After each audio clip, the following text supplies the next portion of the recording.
Hey there, story lovers! This is Green Harry, and we're bringing you an epic adventure. What if Hades claimed Harry as his chosen at age 5 and Nico Di Angelo burned down the Dursleys with Hellfire? Hit like, subscribe, and let's begin this journey. Chapter 1. The claiming the storm came in from the east, the way the worst ones always did. Harry Potter knew it was going to be a bad night before the first rumble of thunder even reached Privet Drive. He'd learned to read storms the way other children his age learned to read picture books, by the way the air changed, by the particular quality of silence that settled over the garden right before the clouds swallowed the last of the evening light. He was 5 years old and he already knew which silences meant safety and which ones meant get small, get quiet, get invisible. Tonight's silence meant none of those things were going to be enough. He was already in the cupboard when Vernon's footsteps came heavy down the hall. This was something he'd learned early too, that being already punished was sometimes better than being punished. You controlled the timing, at least. You chose the cupboard over the shove toward it. Small mercies. Aunt Petunia called him ungrateful when he didn't cry. Uncle Vernon called him a freak when he did. He'd stopped doing both about a year ago, which had produced a third reaction he didn't have a word for yet. Something that lived behind Vernon's eyes when he looked at Harry and found nothing to grab onto. The cupboard door didn't lock from the inside. Harry had checked, more than once, because he was the kind of child who checked things. There was no latch, no hook, no edge he could brace against. So he sat in the dark with his knees pulled to his chest and listened to the storm build itself into something enormous outside the small, slanted vent near the floor that was the only source of air and light. Lightning. Then thunder 3 seconds later and closing. Dudley was crying somewhere upstairs, the theatrical kind of crying that meant he wanted something rather than the sharp, surprised kind that meant he'd actually hurt himself. Harry had learned to tell the difference. He'd had a lot of time to learn differences. The storm hit Privet Drive like it had an address and a grudge. Rain hammered the windows hard enough to sound like gravel. The lights in the house flickered once, twice, then gave up entirely, and Harry sat in darkness so complete it had texture, soft and close and smelling of old shoes and the slightly chemical scent of the cleaning supplies Aunt Petunia kept stacked on the shelf above his head. He wasn't frightened of the dark. He'd never been frightened of the dark. This had also, at various points, been added to the list of things that made him a freak. What he was frightened of was the way the dark had started, recently, to feel inhabited.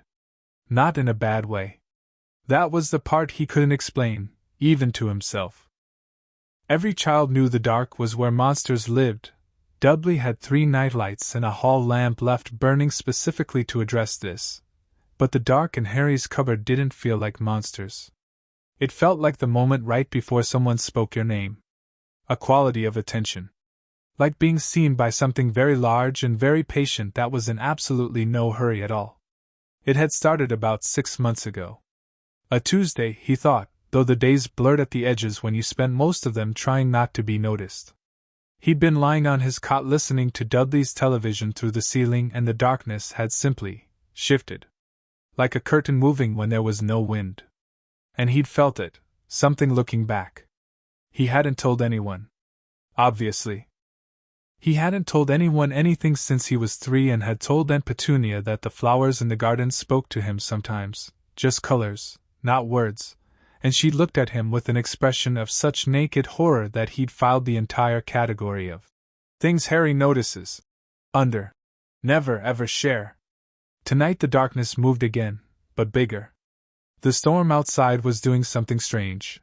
Or rather, Harry realized slowly, the storm was behaving exactly the way storms should behave, and it was everything inside the cupboard that had gone strange. The cramped space felt suddenly, impossibly large. Not larger, exactly. His knees were still touching the door, his head still a few inches from the underside of the stairs, but deeper, the way a room sometimes felt in dreams when you turned around and the wall was much further away than it should have been. Don't be frightened. Harry went completely still. The voice wasn't in the cupboard. It wasn't, technically, anywhere. It didn't have a location the way sounds were supposed to. It arrived the way cold arrived, from no particular direction, simply present, and it was the quietest voice Harry had ever heard. Not soft. Quiet was different from soft. Soft was Aunt Petunia's voice when she was talking to Dudley about his favorite television programs. Quiet was a different thing entirely. It was the hush in the air after something very large had stopped moving. "I said don't be frightened," the voice said, in a tone that suggested it had not expected to have to repeat itself and was not especially pleased about it. "I'm not," Harry said. His own voice came out steadier than he'd expected. He thought about that for a second. It was true. He wasn't frightened. He'd identified this as probably something he should be frightened about, but his body wasn't cooperating with the analysis. A pause. Long enough that the thunder outside filled it, rolling away over the rooftops of Little Whinging towards somewhere more interesting. "No," the voice said. "You're not, are you?" It wasn't a question. It sounded like something being noted in a very old ledger, a fact being recorded rather than a reassurance being offered. Harry found this oddly comforting. Facts didn't require anything from you. "Who are you?" he asked. Another pause. Longer this time. "Someone who has been watching you," the voice said. "For several years. Since before you can remember." Harry thought about this. "Are you the thing in the dark? The thing that looks?" The quality of attention in the room shifted, if a room could shift, if this was still a room, and for just a moment Harry felt the full weight of whatever was looking at him, and it was enormous. It was ancient in a way that made the house around him feel like something built yesterday out of cardboard, and it was looking at him with something that was not warmth but was nonetheless not cold. Something in between. The way winter sunlight was in between. "Yes," the voice said. "That's a good description." "Okay," Harry said. Another pause, and this one felt surprised. Like he'd said something unexpected. "You're taking this very calmly for a 5-year-old child." "I live in a cupboard," Harry said. "Under the stairs. The Dursleys don't want me here, but they keep me anyway because they're supposed to, I think. I don't know what would happen to me if they didn't." He paused. "I think about it sometimes. Things that look at me from the dark don't feel as bad as not knowing that." The silence that followed was very long, and Harry waited in it without fidgeting. Waiting was something he was good at. You had to be good at it when most of your day was structured around not provoking people. "Hades," the voice said finally. "Sorry? My name?" you asked. Hades. Harry turned the word over. It sounded like something from, he tried to remember. Mrs. Figg had an old book of mythology on her shelf, the kind with color plates of gods and heroes with their limbs at strange angles. He looked at it twice while she was making tea, not long enough to read much. The dead one? The god of dead people? The god of the dead, Hades said, and the distinction was gentle but definite. "There is a difference." "What's the difference?" Gods of dead people would be a very crowded category. Virtually every death has someone to claim it. A pause. "I rule the realm where the dead go. All of them, eventually. Every soul that has ever left a living body has passed through my kingdom." Harry thought about this. The rain was still hammering the vent, and somewhere upstairs Dudley had stopped crying and the television had come back on with the kind of sudden loudness that meant Vernon had gotten the generator going.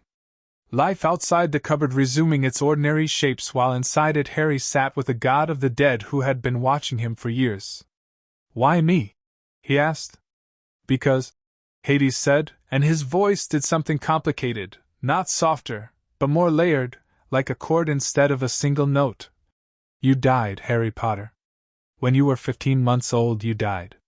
A curse struck you that has killed every other living thing it has touched, and it killed you too, for the span of a heartbeat. Your soul touched the border of my realm." Harry's hand went to his forehead without him deciding to move it. The scar. The lightning bolt shape that Aunt Petunia sometimes tried to cover with a comb and that Dudley called the freak mark when Vernon wasn't listening. His fingertip found the raised ridge of it in the dark. "And then you came back," Hades said. "You came back carrying something that didn't belong to you, lodged in the scar like a splinter." A fragment of the soul of the man who tried to kill you. There's someone else's soul in my head? A piece of one. A very small, very damaged piece of a soul that was already fractured many times over. A pause. It is why I've been watching. The piece draws attention, from my realm, from things that live in the spaces between life and death. You have been visible to forces that a living child should not be visible to. Outside, lightning lit up the slats of the vent in white-blue stutters. Harry watched the light come and go, and tried to arrange what he was hearing into something manageable. You said you've been watching since before I can remember, he said. Why didn't you do something before now? Gods cannot simply intervene in the lives of mortals, Hades said. There are rules. There are always rules, and most of them were put in place specifically to limit what I can do, because my brothers don't. A pause that felt like something being decided against. Because the rules exist. What I can do is claim. I can extend protection through acknowledgement. I can make known, to the things that watch you and to you yourself, that you are under the sight of the Underworld. What does that mean? Being claimed? It means, Hades said, that the darkness is yours. Not something to fear. Not something you suffer through in a cupboard while small, unimportant people above you eat dinner and watch television. The shadows belong to my realm, and my realm extends to every shadow that has ever existed, which means that no shadow in this world or any other should feel like a trap to you. Harry was quiet for a moment. Then, can I shadow walk? Is that a thing? The surprise was back in the voice, and this time it had a new quality, something almost like amusement, dry and distant but genuinely there. You know that term. Mrs. Figg's book had a chapter on Hecate and crossroads, and I don't remember all of it, but I remember shadow walking was something that could happen if someone very powerful. You remember a great deal for a child who was only allowed to look at the book twice. Harry shrugged. I read fast. Yes, Hades said. I know. Something shifted again, that great weight of attention settling differently, like a hand that had been held at distance moving fractionally closer. Not yet. Not for some years. But yes, Harry Potter. That and other things. You will learn, in time, what it means to be familiar with death without being subject to it. But not tonight, and not alone. Then what happens tonight? Tonight, Hades said, I mark you. And I send you something, a guardian of sorts. Not a person. Something that lives in the between spaces and will travel with your shadow. You won't always see it, but it will be there. It will make the things that watch you understand that you are spoken for. Harry thought about being spoken for. About belonging to something, even if that something was a god of the dead who communicated from the dark side of thunderstorms. He thought about how the Dursleys kept him in the cupboard and Hades was offering him the whole darkness. Okay, he said again. You keep saying that. Hades said. You keep saying things that are okay. Harry said. It would be weird to pretend they're not. The laugh, if it was a laugh, was more like a vibration than a sound, something felt in the sternum rather than heard through the ears, brief and astonished and quickly controlled. Then the dark moved. It moved the way water moved when something large disturbed it, a slow, spreading change that rolled outward from the center of the cupboard, and Harry felt it on his skin like a change in temperature, not cold and not warm but present, and the scar on his forehead burned white-hot for exactly 3 seconds, precise and clean, like a brand being set, and then it stopped. Everything stopped. The dark settled back to ordinary dark. The storm outside was already moving west, taking its lightning with it. The vent showed the first hint of lighter sky in the east, barely a shade, but there. Harry touched his scar again. It didn't hurt now. But it felt different, like it had been scrubbed clean inside, like something that had been sitting in it wrong had been shifted, adjusted, held still. Not removed. Hades hadn't promised removal. But managed. Looked after. He will come to you, Hades said, and his voice was already further away, receding with the storm. Not soon. 3 years, perhaps? Maybe 4. A boy who already belongs to my realm in his own way. He will not come gently and the meeting will not be quiet. But he will be important. To you specifically. Who is he? His name, Hades said, and now the voice was barely there, a whisper threading through the sound of rain guttering off the roof. Is Nico. Then the cupboard was just a cupboard again. Small and dark and smelling of old shoes. Harry's knees were still touching the door. His head was still a few inches from the underside of the stairs. He sat there for a long time after, not sleeping, listening to the storm fade, touching his scar every few minutes. It felt the same as it always had, from the outside. But something had settled in it, the way a stone settles in a pond, the ripples folding down into stillness, the water not the same as it was but still water. At some point before dawn Harry curled on his side on the thin cotton mattress and closed his eyes, and when he slept, he dreamed for the first time of a river that glowed faintly silver-green in the dark, and of a boat, and of a ferryman who looked at him as he stood on the bank and said nothing at all but stepped aside to let him walk past without paying the toll. He woke up knowing something he hadn't known before. The shadows didn't belong to the darkness. They belonged to him. 3 years of small, systematic change. Not dramatic. Nothing about Harry Potter's life at number 4, Privet Drive was dramatic in the cinematic sense. It was all very quiet and very ordinary looking from the outside, a small boy who did his chores, who went to school, who had no friends and few possessions and ate what was left when the Dursleys were finished. Mrs. Figg from down the street babysat him sometimes and was kind in the absent way of someone whose mind was always partially elsewhere, always on the cats that wound around her ankles, always on something she wasn't saying. The teachers at school thought he was bright but distant. The other children followed Dudley's lead, which meant they mostly ignored Harry with the occasional digression into something more active.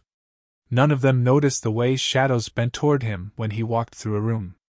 None of them noticed that the darkness under his cupboard door was subtly, persistently deeper than darkness should be.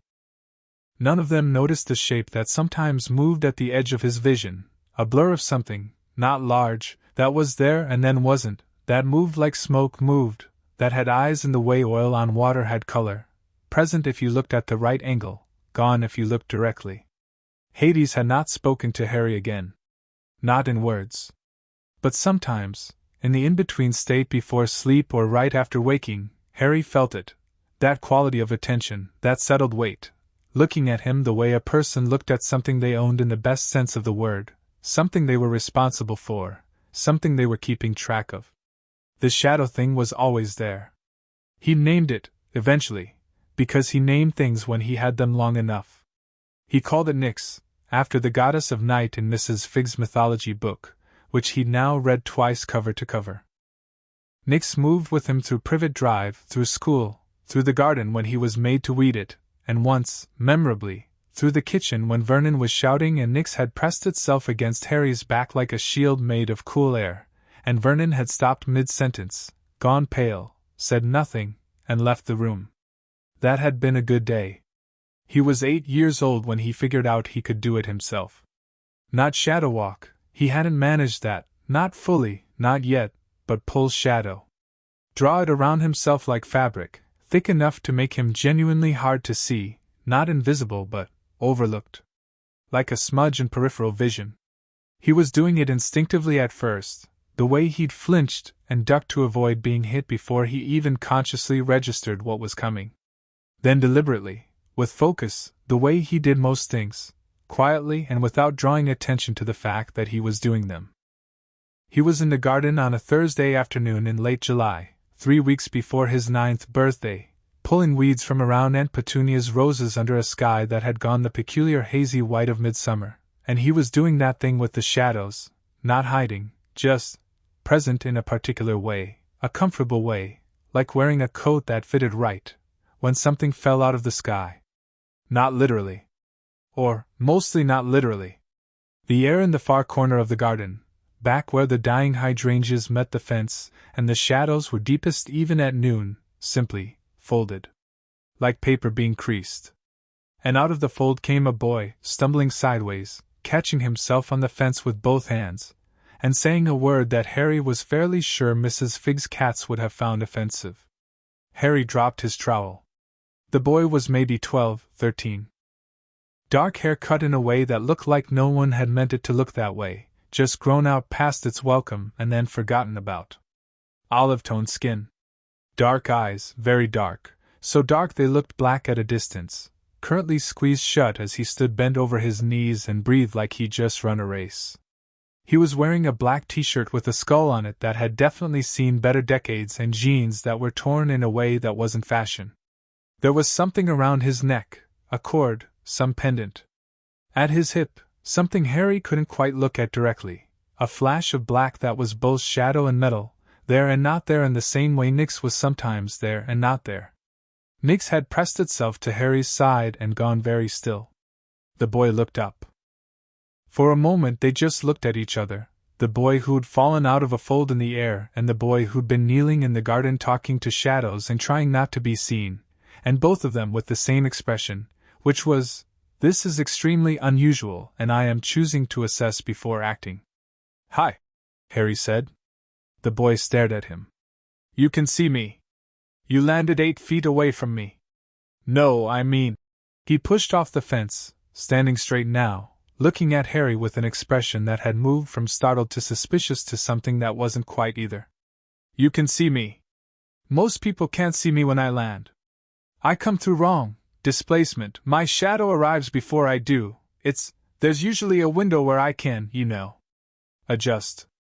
Get oriented before people notice." "Yeah. I notice shadows," Harry said. "I always notice shadows." The boy looked at him for another long moment. Then he looked at the place where Nyx was pressed against Harry's side, and something happened in his expression, a shift, slow and involuntary, like something surfacing from deep water. "What is that?" he said, and it wasn't a question in the asking sense, it was a question in the needing confirmation sense. "That's Nyx. She came with the claiming." The boy went absolutely still. "You were claimed by Hades," Harry said. The boy sat down on the garden path. Not gracefully. Just sat, like his legs had made a unilateral decision. He sat in the dirt and the grass clippings and stared at Harry with his dark eyes gone very wide, and for a moment he looked much younger than 12, and Harry thought, with a clarity that surprised him, "Oh, he knows exactly what I'm talking about. He knows all of it." "Hi," the boy said again, differently this time. "I'm Nico. Nico Di Angelo." And Harry, who had been waiting for 3 years for this particular name, felt something settle in his chest with the precise, decisive quality of a key turning in a lock. "I know," he said. "He said you'd come?" Nico looked at him. "He told you about me?" "Just your name. He said you'd be important." Harry picked up his trowel, because he was a practical child and leaving tools in the garden was how tools went missing, and set it on the stone edging of the rose bed. He said the meeting wouldn't be gentle. Nico looked around the garden. At the tidy miserable rows of Petunia's roses. At the clipped square of lawn. At the painfully respectable facade of number 4 behind them, with its closed curtains and its polished door knocker and its absolute refusal to acknowledge anything that didn't fit on the proper side of ordinary. "I've had worse landings," he said, though his expression said he was being generous. "Do you want to come inside? I can get water." "I'm not. They don't know I'm having a conversation," Harry said, which wasn't the most elegant sentence but conveyed the necessary information. Nico's eyes moved to the house with an expression Harry recognized as threat assessment. "How many people?" "3. My aunt, my uncle, my cousin. They don't like me," Harry said, and again not elegant but direct, and he'd found that direct was the most efficient way to convey his domestic situation to strangers who were going to have to work around it. Nico's face did something complicated. "They don't like you." "I'm a freak," Harry said, in the specific tone he developed for delivering that word, flat, quick, factual, stripped of the weight it was supposed to carry. "That's what they say. Freaks aren't welcome inside during the day normally. I'm working in the garden because it's not raining and because Aunt Petunia wants the roses done before Saturday." I'm also supposed to be invisible, which I've been working on, but it's hard to be invisible when someone falls out of the air nearby. Nico was looking at him with an expression that Harry couldn't fully identify. Something in it was anger. Not at Harry, it wasn't directed at Harry, it was coming through him, using him as a direction the way a compass used north. Something in it was recognition. And something in it was the exact thing Harry had seen in Mrs. Fig's face once, when she'd found a stray cat that had been treated badly, a helpless, furious tenderness that didn't know what to do with itself. How long? Nico said. Have you lived here? All my life. My parents died when I was 1. And they put you in the, what, you sleep in the garden? The cupboard, Harry said. Under the stairs. Inside. He pointed at the house. It's got a cot in it. A proper one, I mean, not just a, it's got a cot and a shelf and a vent. Nico was very quiet for a moment. Then he said, Hades sent me here. I know. I didn't know that's what was happening. I was trying to shadow travel to, it doesn't matter where. I ended up here, and I've been landing in the wrong places for months because I'm still getting the hang of.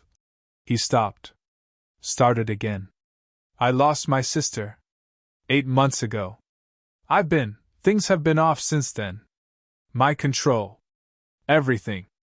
Harry looked at him. At the exhaustion under the dark eyes that wasn't the same as being tired and hadn't been produced by one bad night's sleep. At the way his hands were loose in his lap, not fidgeting, too still, like someone who had learned to hold themselves very carefully because they didn't entirely trust what their hands might do on their own. I'm sorry, Harry said. About your sister. Nico's jaw moved. He looked away, at the hydrangeas, at the fence where the shadow was deepest. Yeah, he said. Me too. They sat in the garden for a while after that, not talking much, in the way of people who had just established that they were the same kind of thing and didn't need to perform conversation to prove it.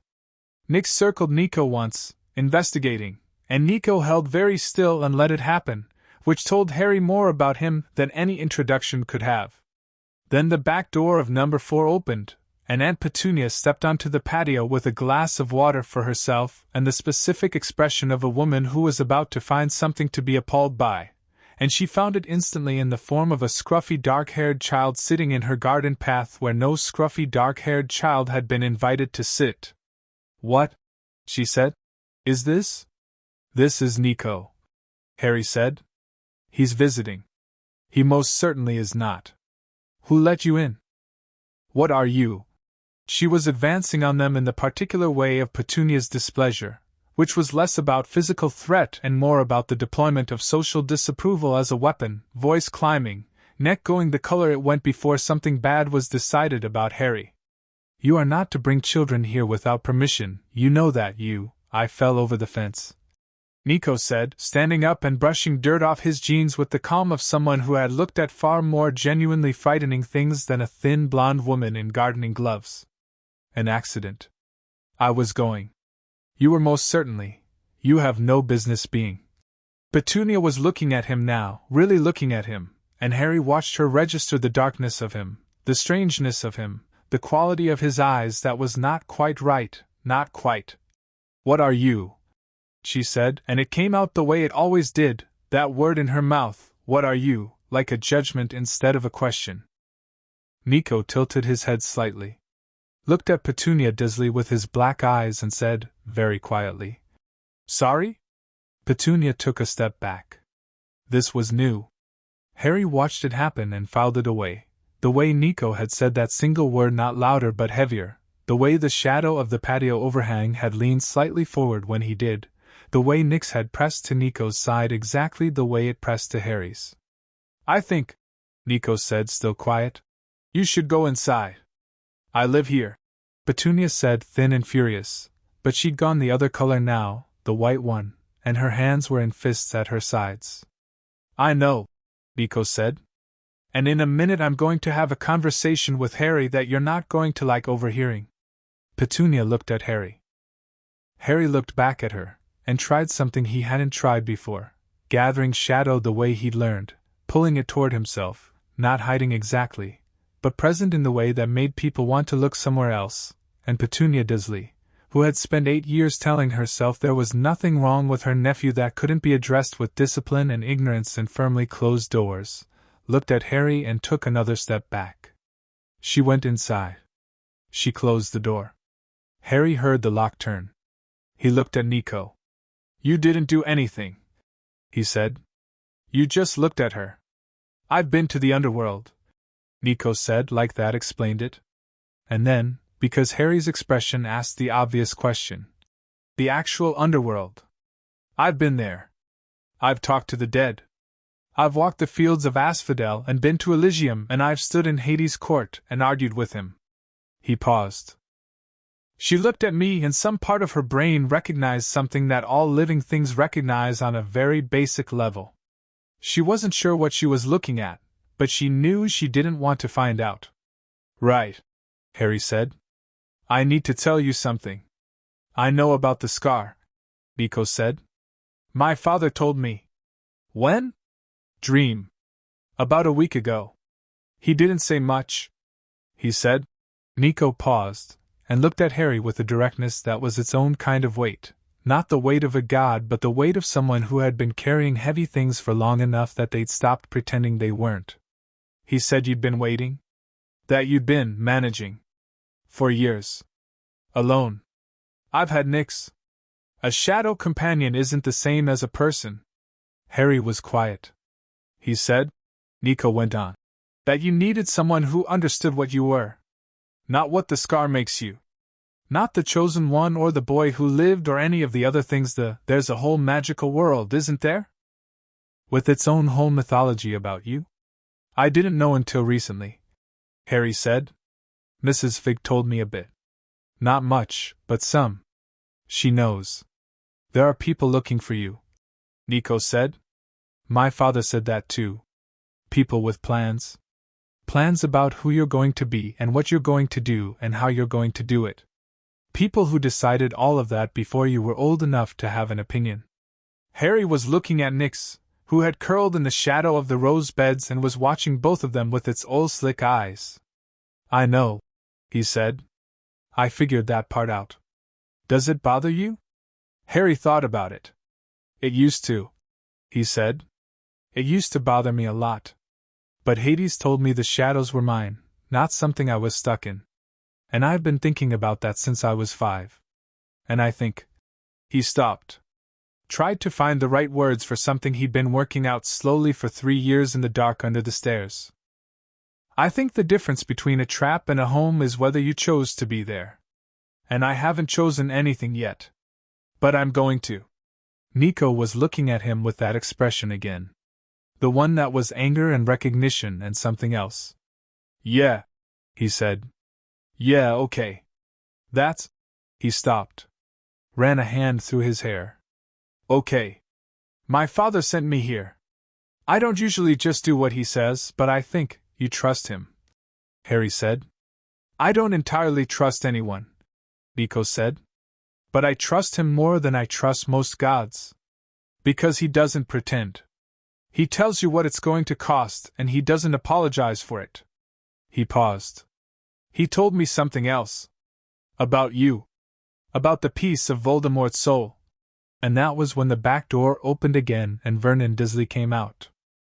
He was in his weekend clothes, Sunday red in the face even though it was Thursday, and he had the specific energy of a large man who had been told by his wife that something unacceptable was happening in his garden and had decided to address it at volume. He took in the scene, the garden, Harry sitting on the stone edging, the strange dark boy standing in his garden path, and went approximately the color of a fire engine. "Right," Vernon said in the particular register he reserved for escalation. "What is going on here? What is this? Who are you, boy? You get in here. Uncle Vernon," Harry said.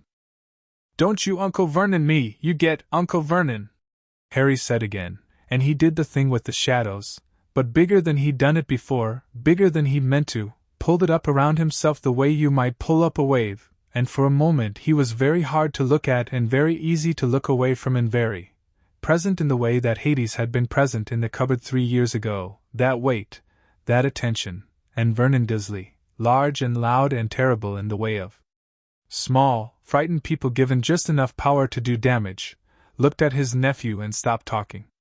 It lasted about 3 seconds. Then Vernon's face went from red to white to a mottled in between, and he said, with a wobble in his voice that Harry had never heard before, "What are you? You should go inside," Nico said. Vernon looked at him. Something in Nico's expression, not threatening, not aggressive, just absolutely, utterly unimpressed by Vernon Dursley in the specific way of someone who had looked at things that made Vernon look very small indeed, made Vernon make a sound that was not a word and take a step back.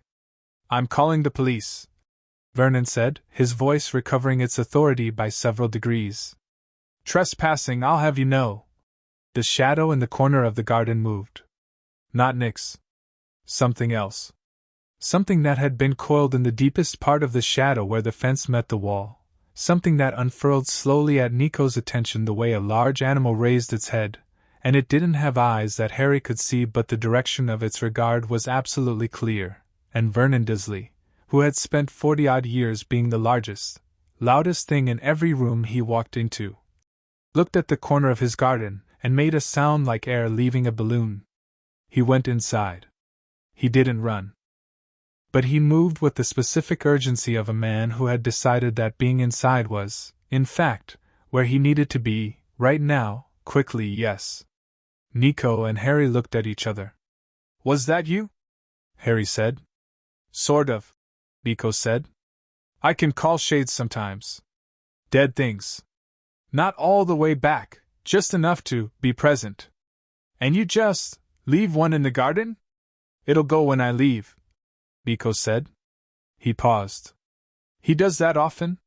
The shouting?" Harry looked at the back door. "It's fine," he said, in the specific tone he used for things that were not fine but that he had filed under manageable. Nico looked at the door. At the house. At the tidy, respectable, perfectly ordinary house on Privet Drive that contained 3 people who had taken a child and put him in a cupboard and spent 8 years telling him he was nothing. He looked at it with his black eyes, and Harry watched his hands, which had been still since he arrived, curl slowly at his sides. "Harry," he said, "how long have you been here?" 8 years. "And before that, you have no other family? No one else?" "No one who knows I exist, I think. There might be someone. But they'd have come if they were looking, wouldn't they?" He paused. "Or they'd have sent someone." Nico was very quiet for a long moment. Then he said, "I'm taking you somewhere." "Not today. Today I need to think. And talk to my father." He looked at Harry. "But I'm coming back. I promise." Harry looked at him. At the dark eyes and the shadow-worn exhaustion and the way he'd sat down in the garden dirt without hesitation because his legs had given out and hadn't been embarrassed about it. At the cord around his neck and the thing at his hip that was both shadow and metal. At the way Nix had accepted him without suspicion, which was the best endorsement Harry knew how to process. "Okay," Harry said. Nico almost smiled. It was brief, barely there, but it was real. "You say that a lot." "Things keep being okay," Harry said. "It would be weird to, yeah," Nico said. "Yeah, I know. He told me you'd say that too."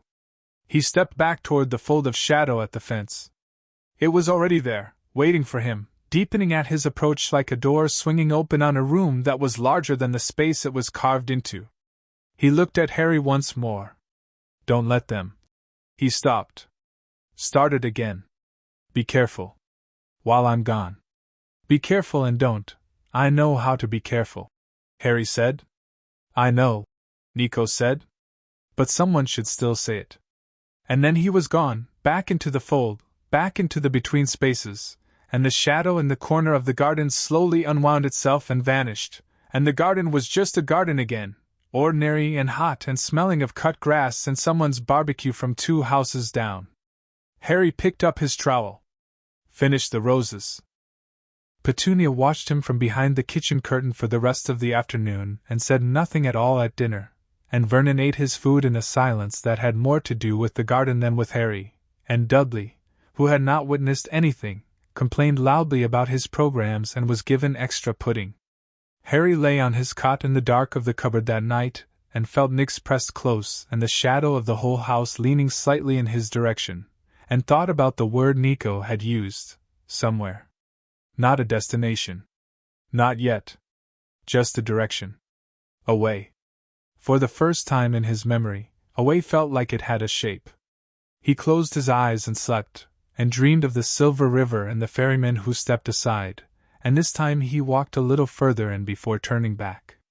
Chapter 2, Hellfire and Introductions. Nico came back 11 days later, and he brought the smell of the underworld with him. It wasn't unpleasant, exactly. It was the smell of deep earth and old stone and something that was almost but not quite river water, the kind of cold that lived in places where sunlight had never reached and wasn't mist. Harry recognized it the way he recognized Nyx's presence, not through any sense he could name to a normal person, but through something underneath ordinary sensing, something that had been calibrated over 3 years of dreams and shadows and quiet conversations with the dark. He was on the roof of the garden shed when Nico arrived. This was not a planned location. He'd climbed up to retrieve Dudley's football, which Dudley had deliberately kicked up there and then complained about, and then found that the roof was warm from a full day of sun and offered a clear view of the whole street, and he'd simply stayed, because he could. From up here, Privet Drive looked like what it was, a row of identical houses arranged by someone who believed that if everything looked the same, nothing could go wrong. The irony of this cul-de-sac philosophy was completely lost on its residents. The fold appeared in the shadow of the apple tree at the bottom of the garden, and Nico stepped through looking like he'd been awake for most of the 11 days and had spent some of the rest of them in arguments. Harry swung his legs off the shed roof. "You look terrible." "Thanks," Nico said, looking up at him without particular surprise, as though finding Harry on a roof was exactly as normal as finding him in the garden. Maybe it was. "Come down. We need to talk." Harry dropped off the roof, caught himself on the drain pipe, landed in a crouch on the grass. "You talked to your father?" "I talked to my father." Nico's jaw was set in a way that communicated the conversation had not been easy. "He's not going to send help. Not directly," he said. He said the same thing he always says, which is that the rules exist for a reason and that intervening directly in either world would draw the kind of attention that would make your situation worse. "That sounds right," Harry said. "He said that to me too. About rules. He says it a lot." Nico sat on the garden bench, Petunia's garden bench, the one she'd paid for and that Harry was not supposed to touch, without a second thought. But he also said that there's nothing in the rules about demigods. Nothing in the Olympian laws about what children of the gods can or can't do. The rules were written for the gods themselves. He paused.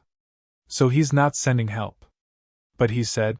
Another pause, the kind that had a decision inside it. "He said if I wanted to do something about this, that was my own choice to make." Harry looked at him. "What kind of something?" "First," Nico said, "I want to see the cupboard." Harry blinked. "Why?" "I want to see it," Nico said in the tone of someone who has decided something and doesn't want to discuss the deciding part. Harry didn't argue. He led Nico around to the back door. Petunia had made a strategic decision, after the first visit, to keep the back door unlocked during Harry's outdoor hours, because the alternative was potentially more contact with the dark boy, and the dark boy was something she had filed under things she did not want to think about, and through the kitchen, which smelled of casserole and lemon cleaning spray, and into the front hall. The cupboard door was small.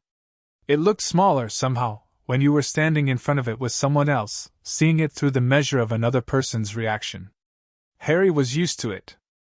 He watched Nico look at it and registered, as though for the first time, what a person who had never seen it before would see: a door under a staircase, a small door, fitted with an exterior latch, with Harry's name written on a piece of masking tape that had gone yellow at the edges stuck just below the latch, written in Petunia's handwriting, and a ventilation slot at the base. And the general dimensions of a very large wardrobe that had been converted into a room for a child. Nico didn't say anything for a long time. He looked at the name on the tape. He looked at the latch on the outside. He crouched down and looked through the ventilation slot at the slice of interior, the cot, the shelf, the single hook on the wall, that was visible from the hall, and his expression did not change in the dramatic way of movie characters who have just witnessed something terrible. It changed in the very still, very controlled way of someone who was managing something very large very carefully. "You've been sleeping in there," Nico said. "Since you were, as long as I can remember," Harry said. "I think since before that too. Since they took me in." He paused. "It's actually fine. I've made it, I've got it set up how I like." Nico stood up slowly. "Harry." "I know," Harry said. "I know it's—" He stopped. Tried to find the words that weren't the words Petunia and Vernon used, because those were the wrong words, and weren't the words Hades would use, and weren't the words he wanted to use about himself. "I know it's not normal. I've known that for a while." "It's not normal," Nico said. His voice was very quiet. "It's not just, Harry, there are laws. In the mortal world, the non-magical world, there are laws about this. What they're doing is, I know that too," Harry said. "But who's going to do anything about it? Mrs. Fig? She reports to someone called Dumbledore who's already decided what I'm going to be, apparently. The school doesn't know. I've been careful at school." He paused. "And I'll be at Hogwarts in 3 years. Whatever that is. I know it's a school. I know it'll be different. I can manage 3 more years." "No," Nico said. Harry looked at him. "No," Nico said again, and his voice was still quiet, but it had the quality now of something that was not going to be moved, not by argument or practicality, or the kind of reasonable resignation that Harry had built into every corner of his existence here. "I'm not leaving you here for 3 more years, Harry. My father sent me here because this is wrong, because you are his and they are keeping you in a cupboard," he said. "Rules. I'm not a rule," Nico said. "I'm a person making a choice." Which is exactly what he said I could do. From upstairs, the sound of Dudley's television changed channels 3 times. In the kitchen, something hissed on the stove. The ordinary afternoon went on around them in the hall, indifferent and domestic. "What are you going to do?" Harry asked, and he kept his voice level because he was good at level, but something in him was doing the thing it did sometimes in the darkest part of the night when sleep wouldn't come, something that was not quite hope but was adjacent to it, close enough to be dangerous. "I'm going to talk to them," Nico said. "First." He said first the way people said first when they already knew there was going to be a second. The kitchen door opened and Petunia came into the hall and stopped when she saw them. She was wearing an apron over her clothes and she had the specific expression of someone whose day had just taken a turn she had specifically prayed against. "You," she said. Not a greeting. An identification of a problem. "Mrs. Dursley," Nico said politely, turning to face her. "I was hoping to talk with you and your husband. Is he home?" "He is," Petunia said. "And he is not great," Nico said, and moved past her into the kitchen. Harry followed. He didn't entirely understand what was happening, but Nico had the forward momentum of someone who had decided, and Harry had enough instinct about Nico now to know that the deciding had been done very carefully and that the execution was going to be something he wanted a front-row view of. Vernon was at the kitchen table with the newspaper and a cup of tea that was steaming aggressively, and he looked up at the opening of the kitchen door and took in Nico with the expression of a man whose defensive instincts had been permanently recalibrated by the last visit. The face went red and then went the other color and settled somewhere in between. "Now see here," he started. "Mr. Dursley," Nico said, pulling out a chair and sitting down. "I want to talk to you about Harry." "You have no right to. How long?" Nico said, and his voice was still polite, still conversational, the register someone used when they were asking about the weather. "Has he been sleeping in the cupboard?" Silence. Vernon's mouth opened and closed. Petunia behind Harry was the sound of an apron tie being twisted. "That is no business of. Has he ever been to a doctor? A dentist?" Does he have a proper winter coat? Has he been? Nico's voice stayed even, and each question landed like something placed on a scale, deliberate and accumulating. Has anyone taken him to a birthday party? Has he had a birthday cake? Has anyone ever told him, "We have taken that boy in out of the goodness"? Petunia's voice, from behind Harry, high and thinning. Out of obligation, Nico said. Because you were told to by someone you're afraid of? And you've spent nearly 9 years making sure he knew you resented it. He looked at Vernon. How much of that is true?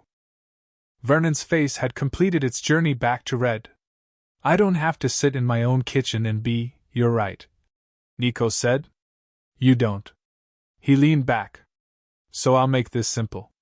I'm taking Harry with me. Today, or in a few days, it depends on some things I need to arrange. He'll be somewhere else. You won't see him again unless and until he decides he wants to come back, which based on the available evidence seems unlikely. You can't just. Petunia stepped forward. He is under our care, the papers can be dealt with, Nico said, and left the specific, undetailed confidence of that statement to do its own work. My question is whether you're going to make this easy or difficult. Vernon stood up. He was a large man, Vernon Dursley, wide and solid and accustomed to the leverage that size provided in low-stakes confrontations, and he used it now, rising to his full height, looming in the way he'd loomed at Harry 1,000 times, filling up the kitchen with the specific aggressive presence of a man who solved problems with volume and mass. Get, he said, his voice very low. Out of my house. Nico looked up at him. He didn't move. He didn't shift back or stand up or change his posture in any way, and Harry, watching from the kitchen doorway, felt the temperature in the room drop 3 degrees. No, Nico said. The shadows in the kitchen, under the table, behind the refrigerator, along the base of the cabinets where the evening light didn't reach, moved. They didn't move the way Nick's moved, not with that particular quality of attention. They moved the way water moved in a current, pulled by something, oriented by something, and that something was Nico sitting at the Dursleys' kitchen table looking up at Vernon with his black eyes and his absolute, geological stillness. Vernon raised his hand. Not at Nico. At Harry, the reflex of it, the old automatic redirect, the target he'd spent years training to the gesture, hand coming up and out, and the fire started in Nico's palm. It was black. That was the thing about it.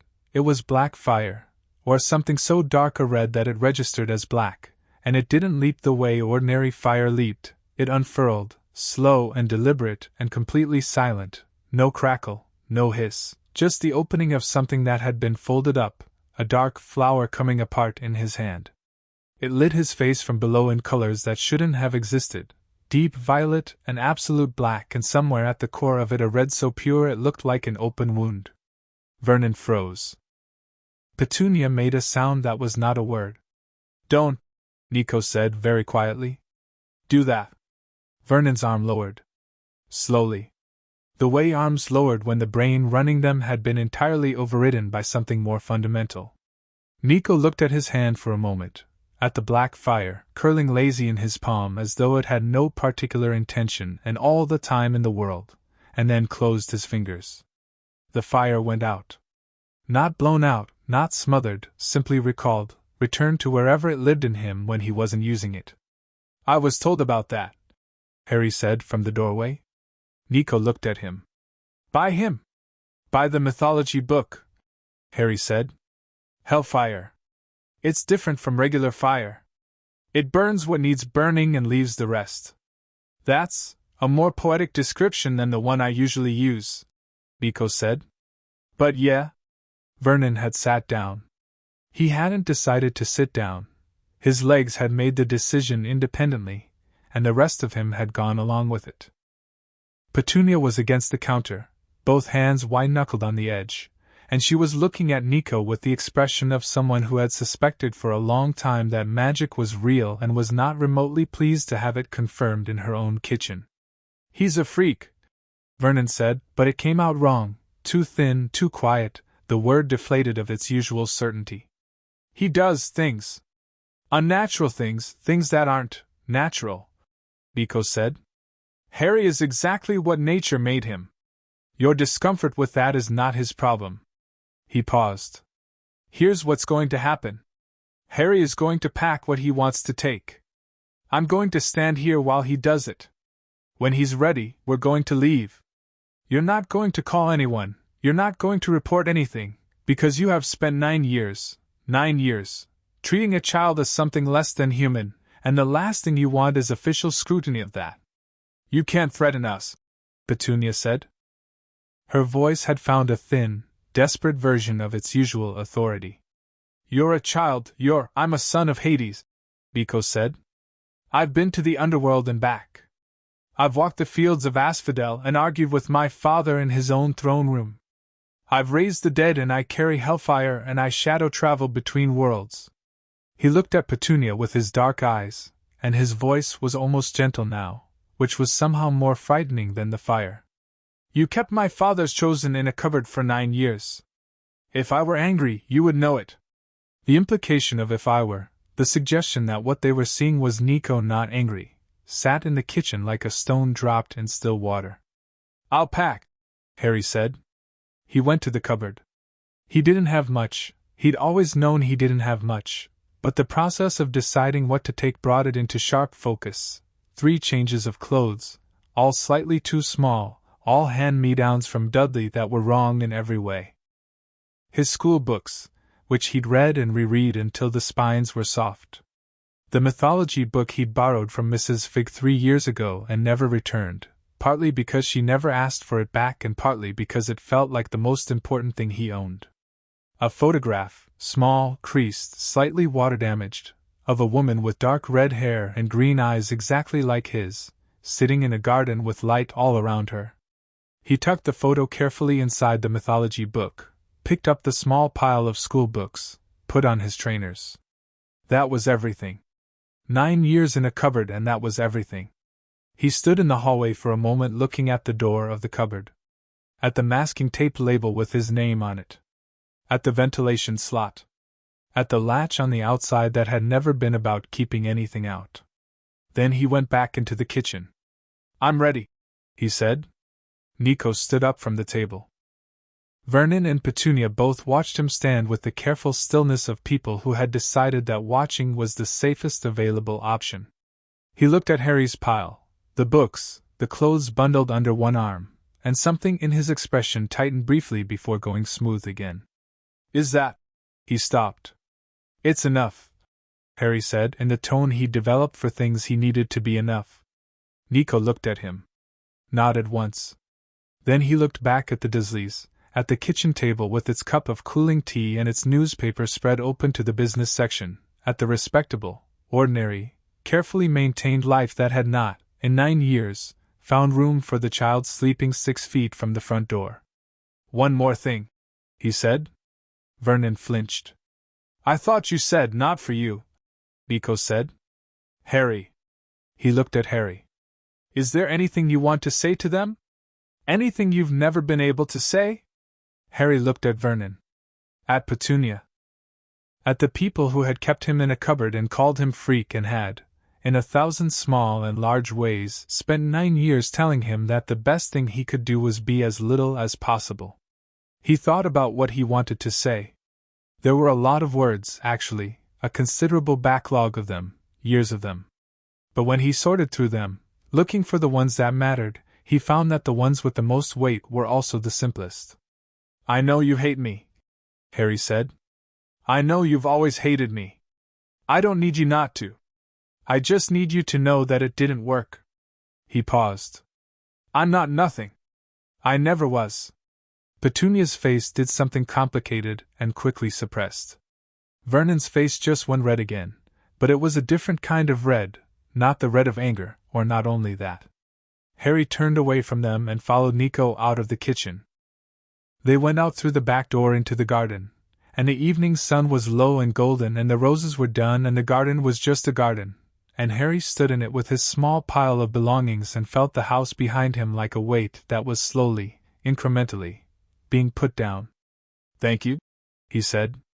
Don't thank me yet, Nico said. The shadow travel is going to be, It's hard on people the first time. Especially over a long distance. How long? Long, Nico said. We're going to the edge of Camp Half-Blood first. I need to pick up some things, and there's someone there I want you to meet. Then, he paused. Then we figure out where you actually belong. And where do I belong? Harry asked. Nico looked at him with his dark eyes and the shadows of the garden collecting around both of them in the early evening in the easy, natural way of something that knew whose they were. Not here, Nico said. That much I know. Harry almost smiled. Lead the way. They had nearly made it to the fold in the shadows when the back door of number 4 opened again, and this time it wasn't Petunia or Vernon. It was Dudley. He stood in the doorway in his enormous t-shirt and his carefully maintained trainers, and his expressions went through 3 phases very quickly: smug, then uncertain, then something Harry had never seen on Dudley's face before, which was something adjacent to shame. Where are you going? Dudley said. Away, Harry said. Dudley looked at Nico with the specific calculation of a boy who had, since the last visit, clearly had thoughts about the boy who'd made his father sit down and his mother go white, and decided that aggressive wasn't the right register for this particular conversation. For good? Yes, Harry said. Dudley's mouth worked. He was a boy who processed things at the pace of someone who had never been asked to process anything difficult, and Harry watched him process this, the departure being permanent, the cupboard being empty, the particular gap in the domestic arrangement that Harry's existence had always filled. Mum'll be glad, Dudley said, but it came out uncertainly, like a thing he'd been told was true but wasn't entirely sure he believed. Probably, Harry agreed. Dudley looked at the mythology book under Harry's arm. That's Mrs. Figg's. Yes. You stole it. Borrowed it, Harry said. 3 years ago. She never asked for it back. Another long pause. Dudley scuffed his trainer against the doorstep. There's a picture in my room, he said, as though the sentence had arrived without warning. Old one. Of our mums together. Before. He stopped. Started again. Your mum's in it. You could, if you want it. Harry stilled. You could have it, Dudley said, and said it fast, the way people said things they hadn't planned to say and needed to get out before they lost the nerve. I wasn't going to look at it anyway. Something happened in Harry's chest. Not warmth, exactly, and not forgiveness, which was a much more complicated and longer-term project than a single evening in a garden. Something smaller. The size of a photograph. The size of a door opened just an inch. Okay, Harry said. Dudley disappeared back into the house and came back 60 seconds later with a photograph that was newer than Harry's. The same woman with the same red hair, but younger here, laughing at something off camera, and beside her a thinner, less bird-like version of Petunia with a careful smile, and both of them in what looked like a park, summer, and they looked like sisters. They looked like they'd liked each other once. Harry took it. He stood holding both photographs, the one of his mother alone and this one, the one of before, and something settled in him that he didn't have a name for, gentle and complicated and not simple enough to be reduced to any single word. Thank you, he said to Dudley, and meant it. Dudley shrugged with the large-shouldered indifference of a boy doing his best with limited emotional tools. He went back inside. The door closed. Harry slid both photographs into the mythology book and looked at Nico, who was watching him with an expression that was trying very hard to be neutral. Ready now? Nico asked. Now I'm ready, Harry said. The fold opened at Nico's gesture, that crease in the air, that door made of shadow, larger and more deliberate than the accidental fold of his first arrival.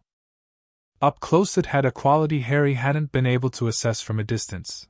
It was cold, the cold of deep earth, and it breathed slightly, the way caves breathed, that slow exhalation of stone-cooled air that had been underground a very long time. Nyx pressed close to Harry's side and went into the fold first, which Harry found reassuring in the way that cats going first into rooms was reassuring. Breathe out when we go in, Nico said. And don't panic if you can't hear anything for a few seconds. That's normal. What's not normal? Panic, Nico said and stepped through. Harry followed. The between spaces were exactly what the name suggested and nothing that any description could have prepared him for. It was cold, first of all, not cold the way winter was cold, not the kind that bit, but the kind that simply was, fundamental and complete, the cold of a place that had never been warm. And it was dark in the way that the space between stars was dark, not the absence of light but the presence of something older than light, and Harry stood in it for the 3 seconds of transit and felt it on his skin and in his lungs and in the scar on his forehead, which went the white-hot 3-second burn it had gone on the night of the claiming, precise and recognizing, like a hello. Then they were out. Long Island, though Harry didn't know that yet. Late afternoon, later than it had been in Surrey, which suggested they'd moved westward, in a stand of pine trees above a valley that caught the gold of the sun in a way that made the whole thing look slightly unreal, slightly like a painting of a camp rather than an actual camp. Harry could see it below, clusters of buildings, a dining pavilion on a hill, activity courts and training grounds, the distant shine of what might be a lake. Ordinary from a distance. Strange in a way he couldn't pin down, too bright maybe. Too present. He stood in the trees with the pine needles under his feet and breathed the smell of the between spaces out of his lungs and took in the camp below with the assessing eyes of someone who had been reading about gods and heroes for 3 years and knew enough to know that what he was looking at was real. Camp Half-Blood, Nico said. He'd landed solidly, no stumbling this time, and he was watching Harry with the alert attention of someone monitoring a first-time shadow traveler for the usual aftermath. "You're not dizzy?" Harry said. "After traveling that far? I'm used to it." He paused. "You." Harry took a breath. His legs were fine. His head was clear. The scar had stopped burning. Nix was already investigating a pine tree with the systematic curiosity of a shadow thing encountering something interesting. "I'm fine," Harry said. Nico looked at him with the same surprised but noting it expression Hades had used, which made sense, because the expression was apparently genetic. "Most people are sick the first time." "I'm not most people," Harry said, and it came out without any performance of toughness, just a plain fact, offered plainly. "No," Nico said. "You're really not." They made their way down the tree line, not into the camp itself but parallel to its border. There was a border. Harry could feel it, some quality in the air that marked inside from outside, a magical boundary that buzzed faintly against his awareness like a sound at the edge of hearing. Nico moved along it with the ease of someone who knew exactly where its edges were and was being deliberately careful about not stepping inside. "You're not going in?" Harry said. "I live in the Underworld these days," Nico said. "Camp Half-Blood is complicated. For me." He paused. "There's someone I need you to meet while we're here. Her name is Annabeth. She's a daughter of Athena. She knows things and she thinks well and she's going to have a lot of questions. Should I answer them?" "You can answer whatever you want," Nico said. "She can also probably help us figure out the magical world situation. She does research." Harry followed him along the tree line to a particular point where the boundaries buzzed gentled slightly, and there was a figure already waiting there, a girl, maybe 13, with gray eyes that were doing what analytical gray eyes did, which was process him immediately and systematically from the second he came into view. She had curly blonde hair and a book under one arm and an expression that was polite but not warm, engaged but not committed, the expression of someone who was reserving judgment efficiently. "This is him?" she said. "This is Harry," Nico said.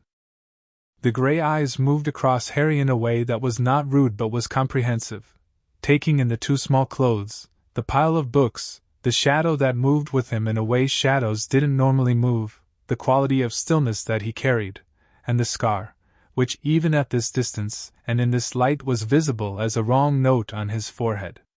"Hi," Harry said. "Harry Potter," Annabeth said. "I've been researching your situation for the past week and a half.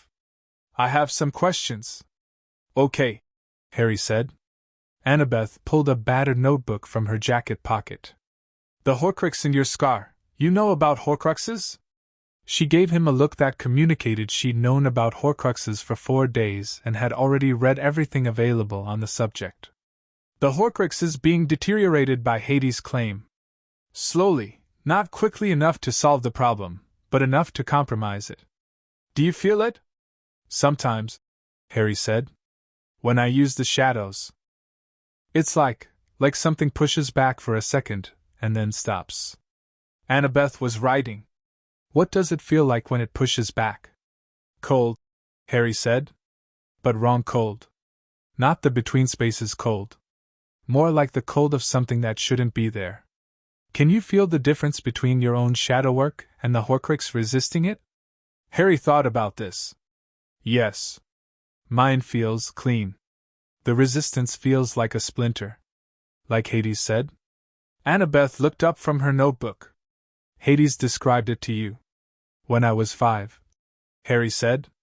He said it was a fragment of Voldemort's soul. Fractured. Already damaged before it ended up in me. Annabeth wrote something else. Okay. 2 things I need to tell you. She flipped back through the notebook. 1. There are people in the British magical world actively looking for you. Not just checking on you, looking. Someone called Dumbledore has initiated some kind of location check protocol in the last week, which I think is because Mrs. Fig reported something after Nico's first visit. She glanced at Nico. The woman with the cats. Yeah, Harry said. She knows about the magical world. She's what they call a squib. Annabeth said. Magical heritage, no magical ability. She's been reporting on you to Dumbledore. She probably reported the visit. She looked back at her notebook. 2. Voldemort isn't gone. I know the magical world thinks he is, but based on what you've described about the Horcrux, the fact that it's still active, still resisting, still there, whatever happened to him when the killing curse rebounded, he survived it in some form. He's connected to the piece of his soul in your scar. Silence in the trees. Harry processed this with the calm that was by now well established, receiving information, filing it, organizing its implications. Can he feel me through it? Harry asked. The way I can feel the resistance when I use my abilities? Annabeth's expression shifted slightly. That's an extremely good question and I don't know the answer. What I think, and I've been working through the theory, is that Hades' claim is interfering with whatever two-way connection that fragment would normally maintain. Like static on a line. He might feel something, but probably not clearly. Not accurately. So he knows something is wrong, Harry said. But not what? Probably. Harry looked at Nico. That seems like an advantage. Nico nodded slowly. Confusion as cover. For now, Annabeth said. It won't stay confused. The more Harry develops his abilities, the more the Horcrux is going to react, and the more clearly Voldemort is going to be able to sense that something has changed in the connection. She closed her notebook. You need to be better than him before he figures it out. Not just shadow work and Hellfire. You need to know the magical world too. The system that shaped him. Its weaknesses, its rules, the places where Greek mythological power doesn't translate and magical power fills the gap. Hogwarts, Harry said. Hogwarts, Annabeth confirmed. Which you're due to attend in 2 years. Which gives you 2 years to train, to understand what you are, and to figure out how to walk into that school as yourself rather than as the version of yourself that Dumbledore has planned for. You've thought about this a lot, Harry said. I think about everything a lot, Annabeth said without apology. It's what I do. She looked at him one more time, that comprehensive gray-eyed assessment, and apparently reached a conclusion because something in her expression settled. You're not what I expected, she said. What did you expect? Someone more reactive, she said. Most people who've been through what you've been through are either shut down or very loud about it. You're neither. I'm very loud internally, Harry said. I've just had a lot of practice at the outside being quiet. Something shifted in Annabeth's face, not warmth, not yet, but the kind of recognition that was the precursor to warmth, the moment before you decided someone was worth knowing. That's honest, she said. He's very honest, Nico said, with a dryness that had started developing. Harry was noticing, specifically in conversations that involved Harry being surprisingly himself. Good, Annabeth said. I like honest. She looked at Nico. The plan? Nico looked at Harry. Underworld. He should meet Hades properly, not in a dream, not in a vision. Properly. He paused. And we need to figure out where he stays in the meantime. He can't stay at camp, because of the boundary, Harry said. I can feel it. It's not. I don't think I'm supposed to go through it. Annabeth nodded slowly. The wards are Olympian. Hades' claim complicates it. You'd probably get through, but it would make things politically messy. She paused. There's the Underworld option. Or there's Nico's makeshift approach. I have a place, Nico said. In New York. It's not. He paused. It's temporary. But it's somewhere. Harry looked at Nico. At the exhaustion that was still there, persistent, the grief still present underneath the function of him like a foundation crack, not worsening, but not healed. He thought about what Nico had said about his sister. About his control being off. About landing in wrong places for months. Nico, he said. Nico looked at him. Why did you actually come back? To Privet Drive. After the first visit. Nico was quiet for a moment.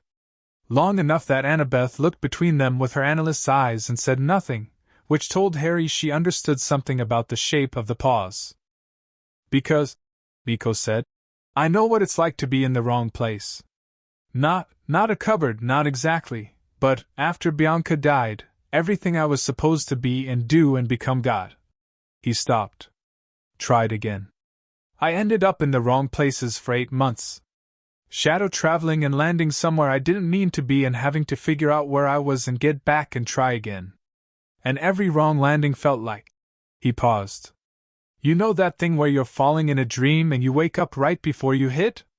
Yes, Harry said. It felt like that. Like I was waiting to hit something and never did. He looked at Harry. And then I landed in your garden and you were sitting there in the shadow of the rose beds talking to Nyx, and you looked up at me like I was something you'd been expecting. And it stopped. He paused. The falling feeling. It stopped. The trees were quiet around them. Somewhere in the camp below, someone was playing music, distant and muffled. Annabeth was looking at a point in the middle distance in the thoughtful way of someone giving 2 people space without leaving. Okay, Harry said. And then, because Nico had given him something real and unguarded, and the only right answer to that was something equally real. I know what you mean. About the wrong places. The cupboard felt like one, right up until the night Hades came. Then it felt like something that was happening to me rather than where I was. Like I was just passing through it. He paused. You landing in the garden felt like a direction. Nico nodded. Something in his shoulders that had been held slightly high since his arrival came down. Right, Annabeth said briskly, from the polite distance she'd maintained. The plan is, Underworld properly, to establish the formalities. Then New York until the Hogwarts letters. Then, she looked at Harry. Hogwarts, but on your terms. On my terms? Harry repeated. What do you want? Annabeth said. Not what Dumbledore wants. Not what destiny has arranged. What do you actually want from Hogwarts? Harry thought about it. About the mythology book and the word demigod and the feeling of shadow responding to him in the early morning before anyone else was awake. About the piece of Voldemort's soul sitting in his head like a splinter. About his mother's photograph and the green eyes they shared. I want to understand everything, he said. Not just what I am. All of it, the magical world, the Greek world, the overlap between them. I want to understand it well enough that when Voldemort comes back, and he will, I think, I can make choices. Not follow a script. Annabeth was writing. Good. That's a good answer. She looked up. That's an achievable answer. It'll take work. I'm good at work, Harry said. I've been working since I could reach the kitchen counter. The wryness in that last sentence landed in the air between the three of them and did its job. Annabeth's mouth pressed together in the way of someone managing a smile they weren't ready to deploy yet, and Nico made a sound that was definitively a laugh, short and surprised and startled out of him. "Let's go," Nico said. Annabeth gave Harry a look that was different from the one she'd started with, something warmer at its edges, something that was beginning to look like the early architecture of genuine regard. "I'll research the magical world border situation," she said. "The extent of Dumbledore's reach. How to arrive at Hogwarts without being managed before you get through the doors." "Thank you," Harry said. "Really. Don't thank me," she said. "I'm doing it because the situation is interesting." She paused. "Also because it's the right thing to do. But mostly because it's interesting." "Both can be true," Harry said. "Both can be true," she agreed, and turned back toward the camp boundary with her notebook already open again. Harry watched her go. Then he looked at Nico, who was standing with the fold already opening in the shadow at his feet, the cold exhalation of the between spaces drifting upward in the evening air. Nix had stopped investigating the pine tree and was pressed to Harry's side again, and as Harry stepped toward the fold he felt the house on Privet Drive recede behind him in a way that wasn't about distance. It was about weight, about the particular weight of a place that had been pressing down on him since before he could hold a memory of it, and now wasn't. It was lifting. The way the mathematics of a problem changed when you finally identified the right variable, not simpler, not solved, but fundamentally reorganized. The scar on his forehead was quiet. Harry stepped into the between spaces for the second time that day, and this time when the dark closed around him and the cold hit his skin and the between spaces held him for the span of a breathe between worlds, he didn't brace against it. He breathed out, the way Nico had told him to, and let it take him. They came through somewhere that was. Harry looked around, genuinely uncertain what he was seeing. Not New York, not yet. The fold hadn't brought them to the city. It had brought them to the edge of number 4, Privet Drive. Nico was standing very still, looking at the house. From the front this time, the respectable painted door, the polished knocker, the hanging baskets that Petunia watered on a schedule, the net curtains in the front window. The ordinary face of the house that the street saw. Harry understood immediately that they had not arrived here by accident, that Nico had aimed for this. "Nico," Harry said. "What are you doing?" "I told them," Nico said, "that you were leaving. I said they could make it easy or difficult." "I didn't." He paused. "I didn't tell them what happened if they made it difficult." "We're leaving," Harry said. "We're already leaving." "We don't need to, they put you in a cupboard," Nico said. "For 9 years. I know. I was there." "Harry." Nico turned to look at him, and his face was doing the thing it had done in the garden when he first looked at the cupboard door, controlled, very still, managing something enormous very carefully. "I know you've made peace with it. I know you've taken what happened and turned it into something you can carry. I know you've decided you're not nothing because of it. That's not small, that took real strength." He paused. "But I'm angry. I'm angry for you. And I think I'm allowed to be angry for you even if you're not angry for yourself." Harry looked at him for a long moment. Then at the house. At the polished knocker and the hanging baskets, and the locked front door of a house where he had slept in a cupboard for 9 years. "Okay," he said. "But nothing that hurts anyone." "No," Nico said. "Nothing that hurts anyone." He looked at the house and something in his face shifted, settled, decided. "I'm going to burn the cupboard." Just the cupboard?" "Just the cupboard," Nico said.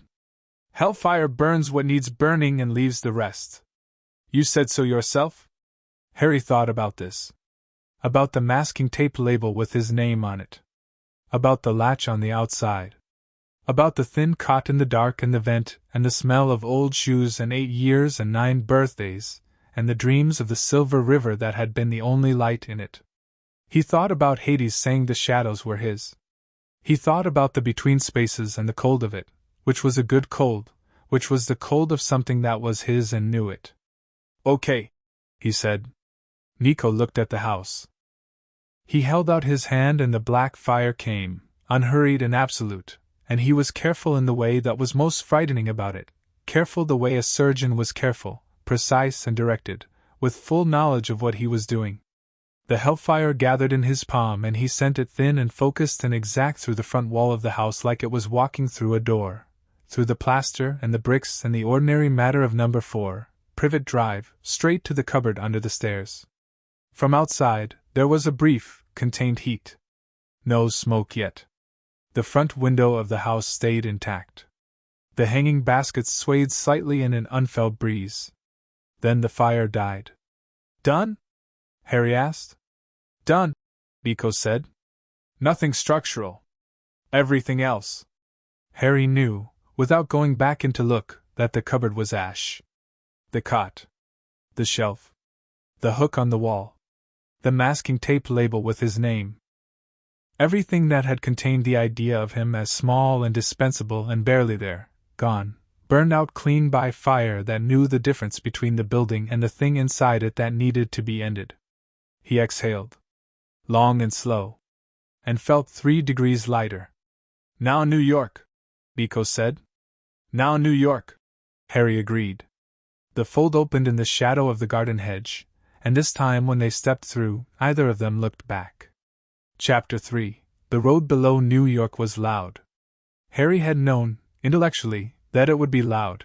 He'd read about it, seen it on the Dursleys' television in the brief flickers before he was sent to his cupboard, but knowing and experiencing were different things in the specific way that reading about deep water and being in it were different things.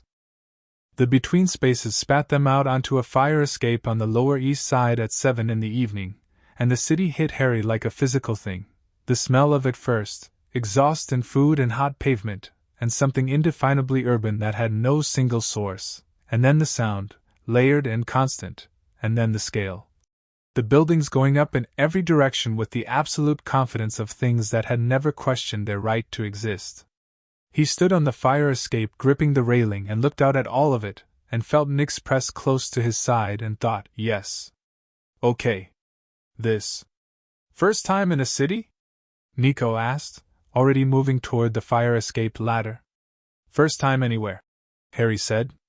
I've never left Surrey. Nico paused on the ladder. Something moved across his face, that controlled anger again, brief and then filed away. Right, he said. Well, welcome to New York. Don't look like a tourist.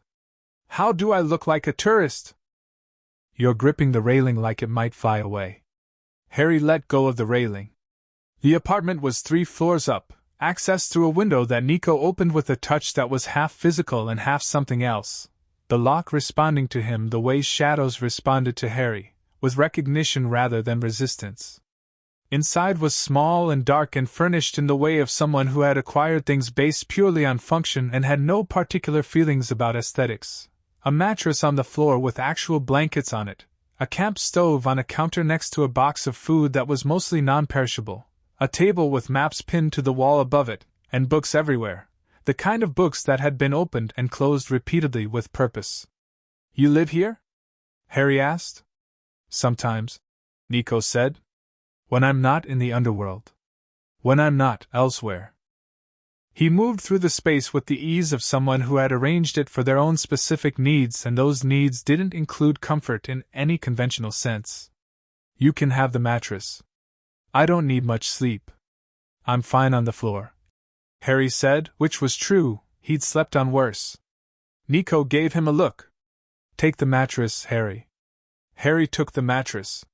He set his books down on the floor beside it with the care of someone for whom books were the most valuable things they owned, and he looked at the maps on the wall while Nico was doing something with the camp stove.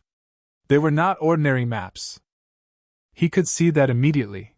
They were hand-drawn in some places, overlaid with symbols he didn't recognize in others, and what appeared to be the standard geography of the eastern United States had other features marked on it, features that had no legend but that Harry could read the shape of anyway. The way rivers were marked that weren't on any ordinary map. The way certain locations had a particular symbol that he associated from his mythology reading with the concept of thresholds. Places where one world touched another. The Underworld entrances, he said. Some of them, Nico said. The major ones? There are more. Some of them move. He came over with a tin mug of something hot and held it out. Tea. It's not good tea. I don't really know how to make tea, but it's hot and it has caffeine. Harry took it. It was indeed not good tea. He drank it anyway, standing at the wall with the maps. Nico. Yeah. How often do you go to the Underworld? You said you live there sometimes. Nico was quiet for a moment, leaning against the counter with his own mug. More than I should, probably. Less than I want to. He paused. After Bianca, it was easier to be there than here. The dead they don't look at you with that expression. You know the one. The aren't you coping well expression, Harry said. Yeah. The dead have already done the hard part. They're past it. Being around them is quiet. In a good way. Harry looked at the river marked on the map, the Styx, he thought, the long winding line of it threading through the Underworld geography. He's there now? Hades? He's always there. The Underworld it's not like Olympus, not the way it's described in most mythology. It's not a torture dimension. It's the end. The place after. He paused. It has its own kind of peace. Even the fields of punishment, which are rough, they're just consequence. They're not malicious. What's Elysium like? Nico looked at him with an expression that said the question had not been expected. You want to know about Elysium. I want to know about everything. Harry said. You said that was achievable? Annabeth said that was achievable? Nico corrected. But Elysium is. He thought about it, which told Harry it was a real thought, not a recitation. It's different for everyone who ends up there. It's not a place with a fixed geography the way the fields of Asphodel are. It's more like the feeling of the best version of a place you loved. For me, when I visit, I feel it like a garden in summer. I don't know whose garden. It feels like it was mine once somewhere. Have you ever talked to anyone there? I've talked to Bianca, Nico said, and said it simply, and the simplicity of it was what made it land the way it did. No performance of casualness, no careful management, just the fact of it stated plainly by someone who had decided that plain was the only way to carry it. She's in Elysium. She made her choice and it put her there. He paused. She's at peace. She's genuinely at peace, not the Asphodel version of peace which is more like the absence of distress. She's good. She's happy, I think, in the way that word applies to the dead. And that makes it harder, Harry said. Not easier. Nico looked at him. How did you know that? Because if she wasn't okay, you'd have somewhere to put the grief. There'd be a problem to solve. But she's okay, so you can help her, and the grief doesn't have anywhere to go. Nico set his mug down on the counter very carefully. Yeah, he said. That's yeah? They stood in the small apartment with the city noise coming through the windows and layers and the maps on the wall between them, and Harry drank his bad tea and felt the scar quiet on his forehead and Nick's investigating the baseboards with methodical interest, and it was the most comfortable Harry had felt in any room he could remember. Tomorrow, he said. We go to the Underworld? Tomorrow, Nico agreed. They left before sunrise. Not for any logistical reason. The Underworld had no operating hours, as far as Harry could determine, but because Nico's internal clock was calibrated to unusual hours and Harry had always woken early, conditioned by years of getting up before the Dursleys to avoid the particular unpleasantness of being underfoot in the morning kitchen. They ate cereal standing up at the counter, and Nico rolled one of the smaller maps and tucked it into his jacket, and Harry put on the least too small of his 3 shirts and picked up the mythology book because it felt wrong to go to the Underworld without it. The fold they took was different from the transit fold, deeper, slower to open, like a heavier door on heavier hinges. It opened in the shadow of the alley below the fire escape, the cold rolling out of it with more authority than the travel folds had, something beneath the cold that Harry felt in his chest rather than on his skin. The direct route, Nico said. Most people use DOA recording studios. Or the Los Angeles entrance. Or Karen's Ferry. He paused. We could use Karen's Ferry, if you want the experience. What's the direct route? Just shadow travel. Straight down. It's faster, but it's. He searched for the word. Loud. Not in a sound way. In an information way. You'll feel things as we go through. The weight of the place. Don't fight it. Okay, Harry said. The fold deepened when Nico stepped into it, enlarged, took on the quality of something that was not a transit between two places on the surface of the world but a transit into something, downward, the way an elevator was downward except that it wasn't moving through space. It was moving through the quality of the world's attention, through the layered weight of everything that the surface of the earth rested on.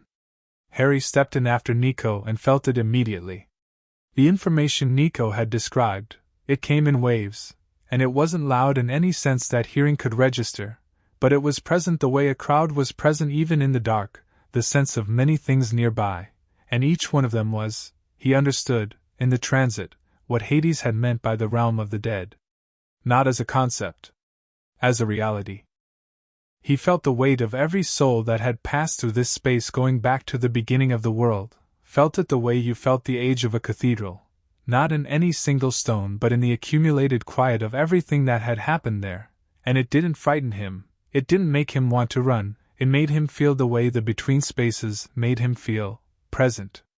Belonging. The scar on his forehead burned its 3-second burn, and this time it felt less like a brand and more like a wave returned. They came through on the banks of the Styx. It was not what Harry had expected, which meant he had not expected it at all, because no description he'd read was sufficient, not the mythology book, not any of the ancient sources, not whatever fragments of cultural mythology he'd absorbed from television. It was a river that was not a river. It moved like water moved, slowly, darkly, with the deep current of something that had been flowing for longer than the world had been solid, and it glowed, faintly, gray-green, the color of foxfire in old stories, the color of light through very deep water, and it was wide, the far bank visible but barely, and the air above it was not cold in the way of surface cold but cool in the way of stone rooms. A temperature that suggested permanence rather than season. The fields of asphodel were visible, gray and distant and oddly peaceful, full of shapes that moved like people moved but with the vagueness of purpose that suggested they were not going anywhere specific, not urgently. Not suffering. Just present, in the way that things present themselves when they have no more decisions to make. They're not, Harry said. They're not in pain. Most of them aren't, Nico said. The mythology gets that part wrong mostly. Asphodel is neutral. It's for the people who weren't heroes and weren't terrible. Just people. They live there in a version of the life they knew and mostly they're fine. And the fields of punishment? Nico pointed, and Harry looked, and what he saw was, not elaborate torture, not the cartoonish horror of a bad afterlife, but something more precisely uncomfortable, which was people in the process of understanding what their choices had cost other people. Not hurting. Witnessing. The specific, interminable work of confronting consequence. It looked exhausting in a way that no physical pain could match. That, Harry said, seems worse than conventional torture. It's supposed to be, Nico said. My father is not interested in cruelty for its own sake. He's interested in balance. They walked along the bank of the Styx, and the palace of Hades appeared not in the way that buildings appeared when you walked toward them, growing larger, gaining detail, but in the way that dreams sometimes delivered locations. It was simply there, present, the way it had always been present, and the approach had only been the acknowledgement of an existing fact. It was enormous. Not tall, not reaching upward the way Olympus supposedly reached, but broad and deep and built of black stone that had the quality of obsidian without the gloss, stone that seemed to absorb the faint gray light of the underworld rather than reflect it, and it had columns, and it had gates, and it had, before the gates, 3 dogs. 1 dog. 3 heads. Cerberus. Harry stopped walking.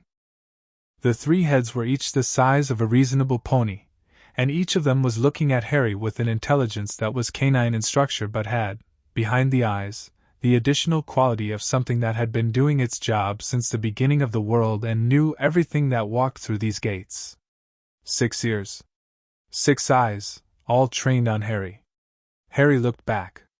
Then, slowly, he crouched down and held out his hand, palm up, the way you were supposed to with dogs, though the usual wisdom about dogs probably had caveats when applied to the three-headed guardian of the underworld. Nico made a small sound that might have been concern. The leftmost head extended forward, slowly, the great black muzzle lowering toward Harry's hand with the careful deliberation of an animal that was capable of biting through stone doing something it had elected not to bite. It sniffed. Long and thorough.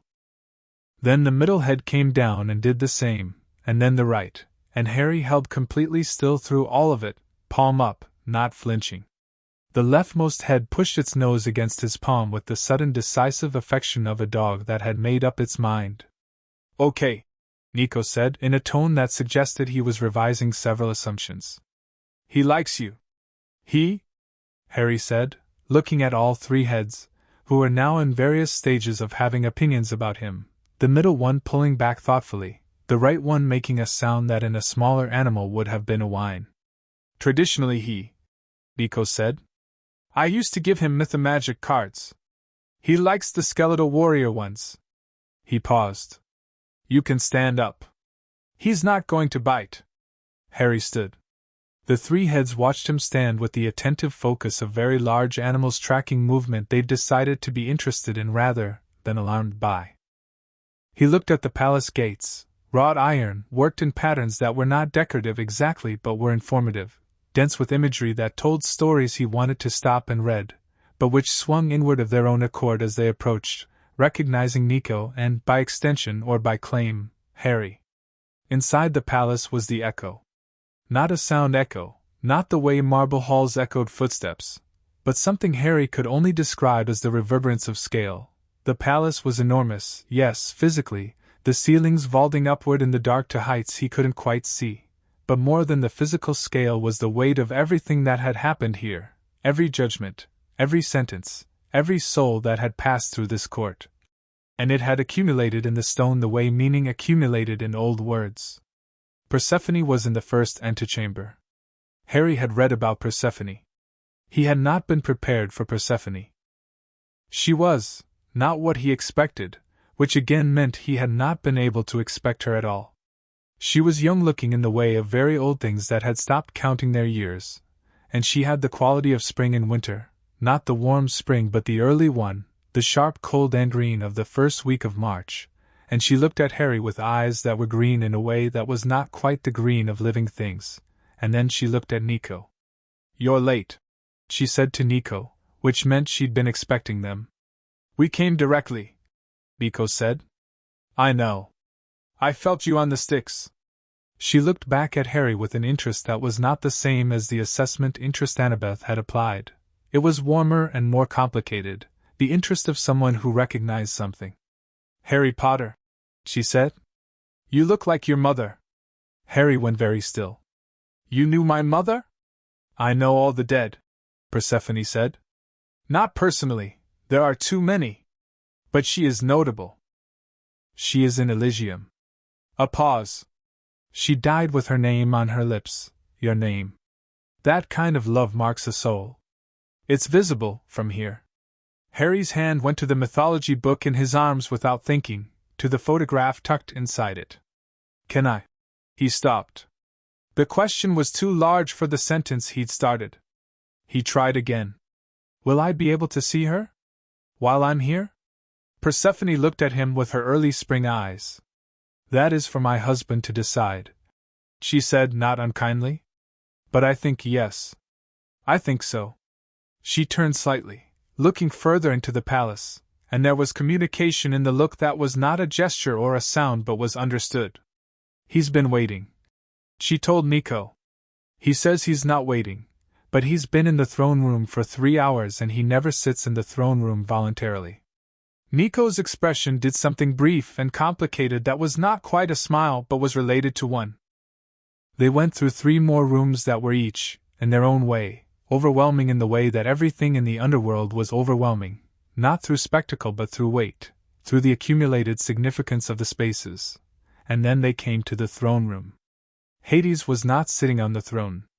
He was standing near the far wall, examining a section of stone that didn't appear to have anything particular to recommend it, in the studied manner of a person who has found something intensely interesting to look at that is not the door through which guests are arriving. He was tall, not dramatically so, but with the height that gods had, the physical embodiment of their conceptual scale, and he was wearing something that was technically clothing but had the quality of darkness made material, deep gray-black, and he had his hands clasped behind his back and he did not turn when they came in. "You took the direct route," he said without turning. "Yes," Nico said. "I felt you on the sticks." He paused. "Both of you." He turned. Harry had heard his voice.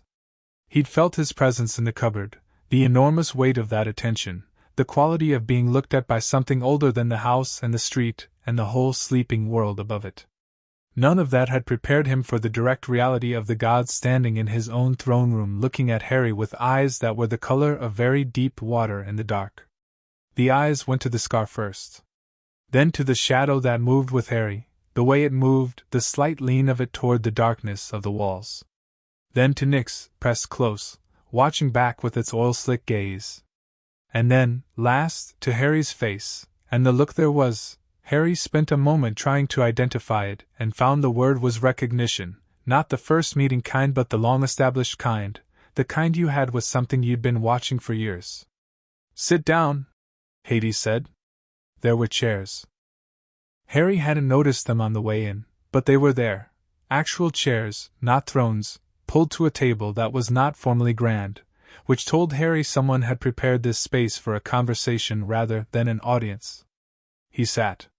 Nico sat beside him with the ease of someone for whom this throne room was, improbably, a familiar space. Hades sat across from them. "You left Privet Drive," Hades said. "Yes," Harry said. "The Dursleys will report the disappearance," Hades said. "To Dumbledore's people, who will pass it to Dumbledore, who will—" He paused. "Who will be concerned. In the way that Dumbledore is concerned about things. Which is to say he will have plans in motion within a day and the plans will be about what is best for the situation as he understands it. Which doesn't include what I understand about myself," Harry said. "Correct." Hades looked at him with those deep water eyes. "How much do you remember of our conversation?" "All of it," Harry said. "Every word." A pause. "You were 5. "I know. I remember everything clearly. From about 3 onwards.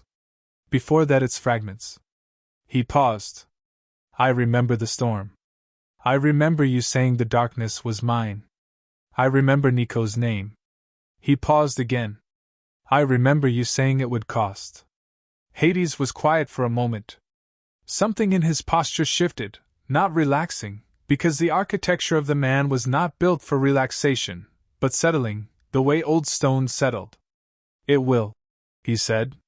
"What you are, what the claiming made you, and what you were before the claiming, is not a simple thing. 2 worlds want you. The magical world wants the boy who lived. The Greek world will want the child of my blood. I'm not your child," Harry said, and said it clearly, not with defiance, with information. "I'm your chosen." "That's what you said." "It's different." Nico glanced at him sidelong. Hades looked at Harry for a long moment. "Yes," he said, and there was something in it, not surprise, but the cousin of surprise that existed in a being who did not experience surprise often. "That is the correct distinction. Chosen is different from claimed. You have a father, James Potter, who is in Elysium and who is—" He paused briefly. "Aware of this conversation, in the way that the dead in Elysium are aware of things that concern the people they loved." Harry's hands were flat on the table. He kept them flat. "My mother," he said. "Persephone said I could see her. Can I?" Hades looked at him. The decision in the look was not long in coming. Harry had the sense that it had been made some time ago, actually, and that the pause was the form of the thing rather than the substance of it. "Yes," he said. After we've discussed what needs discussing. He paused. The Horcrux. What about it? It's weaker than it was, Hades said. The claiming has been, slowly, over 4 years, working at it. What Dumbledore does not know, what Voldemort does not know, what very few living beings know about Horcruxes, is that they are not simply objects or fragments. They are anchors. Voldemort fragmented his soul intentionally, using specific dark magic, and placed the fragments in objects that he believed were permanent and protected. He paused. The problem with your scar as a vessel is that you are not an object. You are a person, and you are a person who belongs, specifically and formally, to the realm of the dead. Harry watched him. So the fragment can't maintain itself the way it could in an object.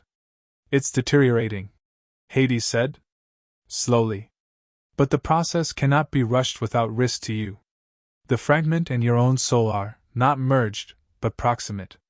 Removing it is a surgical problem, not a blunt force one. Dumbledore knows about the Horcruxes, Harry said. Not a question. He'd worked this out from Annabeth's research notes. Dumbledore knows about the Horcruxes, Hades confirmed. What Dumbledore intends is a different solution. One that involves your death. He said it plainly, in the way of someone who had decided that plain was the only acceptable register for this particular truth. He believes, and he is not wrong in his reasoning though he is wrong in his conclusion, that the only way to remove the fragment from your scar is for you to die. Harry sat with this for a moment. Nico, beside him, was very still. But you can do it another way, Harry said. I can extract it, Hades said. What lives in your scar is a piece of a dead man's soul. Voldemort destroyed himself with the rebounded curse, technically, even though he survived in other forms. The piece in you is dead soul matter, and dead soul matter belongs to my jurisdiction.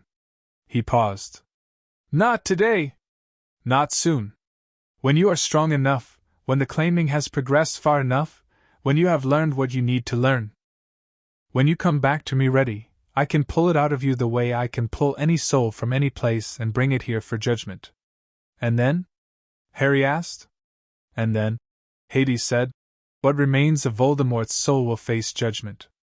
The same judgment every soul faces. Whatever he has done, and he has done a great deal, will be weighed. He won't go quietly, Harry said. No soul goes quietly to judgment, Hades said. But souls do not have a choice in the matter. Not once I have them. Something in his expression went very briefly, very completely certain, in the way that certainty looked on a face that had been doing the same job since before the Olympian gods divided up the world between them.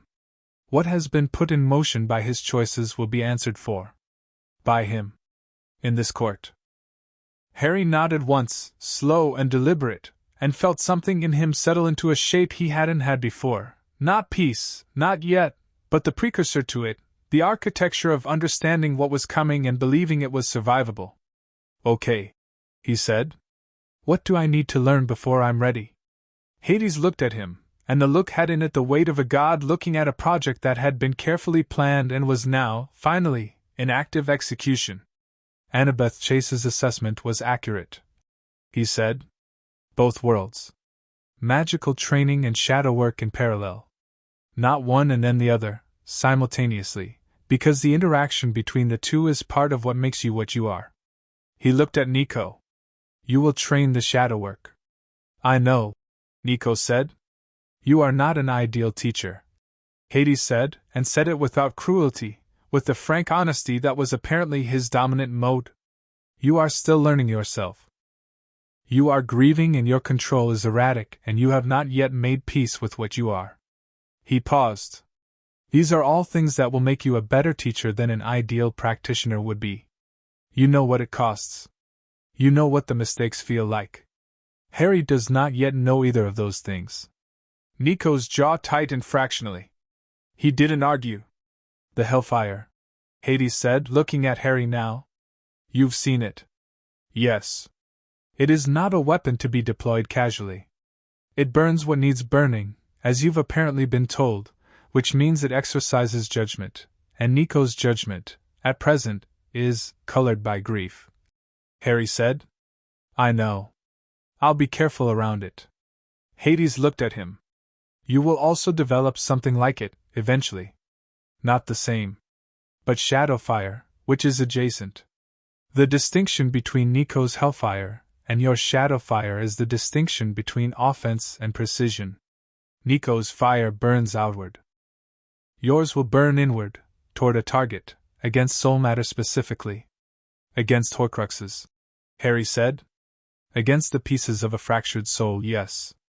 They sat in silence for a moment. Somewhere deeper in the palace something that might have been a sound moved through the stone, slow and distant, the sound the underworld made to itself.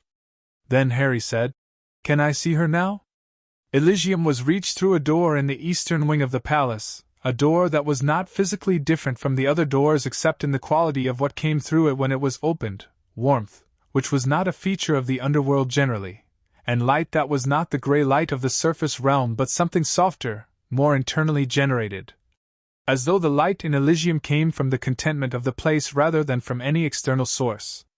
Hades opened the door and stood aside, and Harry went through, and Nico waited in the hall. The garden was immediate, not transitioned to, not reached by walking, simply the context of Elysium presenting itself in the form most legible to Harry, which was the green and warm of a summer garden in England, the specific quality of English summer that was different from any other summer, the soft sky and the smell of cut grass and flowers, and Harry stood in it and looked around and Lily Potter was sitting on a low stone wall at the end of the garden path, and she looked up when he came through the door. She looked like the photographs. She looked more like them than he'd imagined she could, more real, more present, the red hair and the green eyes and the particular quality of her that the photographs had captured without being able to explain, which was something alive in the face, something that was still alive even here, even in the way of the dead in Elysium, a warmth that was not performed but generated, the way the light was generated. Harry walked down the garden path, and she stood up off the wall, and he was halfway down when she came toward him, and they met in the middle. He didn't cry. He hadn't expected not to cry, he'd expected to absolutely fall apart, actually, had been braced for it. But what he felt instead was something bigger and quieter than tears, something that filled up all the space where the grief usually lived and left no room for the specific valve release of crying. He just held on, and she held on, and the garden was warm around them and the light came from the contentment of the place, and Harry felt, for the first time in his memory, what it was like to be held by someone who had been waiting specifically for him.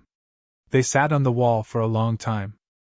She talked, and he talked, and they sat in the comfortable silences between talking, and he learned things that she had watched, that they could watch from Elysium, that she had watched him in the cupboard and in the garden and in the school where he'd been too bright and too quiet and alone, and that she had believed, the way the dead in Elysium believed things with a certainty unavailable to the living, that he would be okay.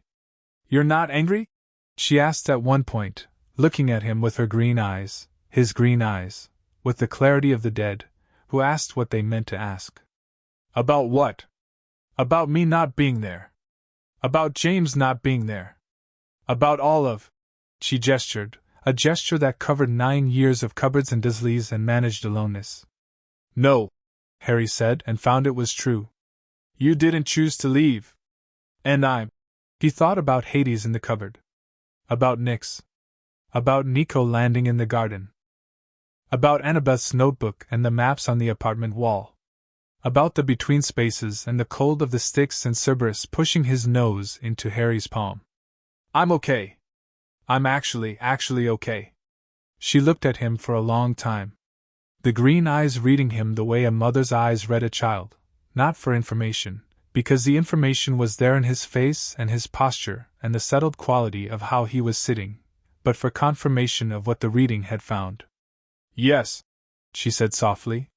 You are. She held his face in her hands for a moment, his face, her eyes, both of them belonging to each other in the way that was older than circumstance, and said, Be careful. Not careful like, don't do anything. Careful like, protect yourself. You are allowed to protect yourself. You don't have to sacrifice yourself for anyone's plan. I know, Harry said, Hades told me about Dumbledore's plan. Something moved through her expression that was the maternal version of the controlled anger he'd seen in Nico. I know what Dumbledore planned, she said. I've had time to think about it. His intentions are good, Harry, genuinely good. He loves the world, he loves people, he has given a great deal. She paused. But he is a man who has made the choice of the greater good so many times that he has forgotten how to look at a single person. He looks at you and sees a piece of a solution. I look at you and see, just me? Harry said. Just you, she said. Which is not the same as just anything. You are considerable. He left Elysium with the warmth of it still on his skin and his mother's voice still in his ears and something in his chest that was the opposite of hollow, filled in, not with contentment, not yet, not simply, but with the real thing, the complicated thing, the knowledge of being loved by someone who had loved him specifically and not as a function of what he was going to do. In the hallway, Nico was leaning against the wall with his arms crossed and his eyes closed, and he opened them when the door closed. He looked at Harry for a second. Then he looked away, at the middle distance. Good? He said, in the tone of someone asking a question they already knew contained a complicated answer but were asking anyway because it needed to be asked. Yeah, Harry said. Good. Nico nodded once. Something in his face moved, that thing again, the one that wasn't quite a smile, and then he straightened off the wall. My father wants to show you something. Before we go back. They found Hades not in the throne room but in a deeper part of the palace, a room Harry hadn't been to, smaller than the others and lined floor to ceiling with the kind of documentation that accumulated over millennia of judging souls, not paper, something older, tablet-like, though the tablets moved and responded in ways that suggested they were living records rather than static ones. Hades was standing at the center of the room with his hands clasped behind his back in his characteristic manner, and he looked at Harry when they came in and said, The Horcruxes are not all in objects. Harry stopped. You thought there were 6. There are 7 total, 6 objects, and 1 accidental one. He paused. You are not the only living Horcrux. You already know this. He looked at Harry steadily. But you may not know that there is a creature, a snake. Nagini. Voldemort's snake, currently serving as his primary vehicle because his physical form has not yet been restored. She carries one of the fragments. She's alive, Harry said. She is currently alive. And she is, not fully an animal, not anymore. The fragment has done to her what it has done to you, in a degraded sense. But she has not been claimed, she has not been protected, and she has been in proximity to the source of the fragmentation for most of her life. She is not well. He paused. I tell you this not because she is your problem to solve tonight, but because she is someone who will need to be considered. You feel sorry for her? Harry said, surprising himself. Hades looked at him for a long moment. I rule the realm of the dead, he said. Every soul that has ever been, wasted, misused, corrupted before its time, passes through my kingdom. Yes. I feel the appropriate response to a living thing that has been made into a weapon without its consent. Whatever that response is called. Compassion, Persephone said from the doorway. She looked at Hades with the specific look of someone who had been watching a person refuse to name their own feelings for several thousand years and had not entirely stopped finding it exasperating. The word is accurate, Hades said, without quite looking at her. It is, she agreed, and came into the room and looked at Harry. You should go back to the surface tonight, she said. Spend time up there. Train. Grow. You will come back, and each time you come back you will understand more. She paused, and the early spring quality of her sharpened briefly. Dumbledore will be looking for you. You have some time before Hogwarts, use it. I know what I need to learn, Harry said. I know you do, Persephone said. I'm not concerned about that. She paused. I'm telling you something else. You are not only a student. You are not only Hades' chosen or a demigod's companion or a magical world savior or any of the other things you're going to be called. She looked at him with her green eyes that were not quite living green.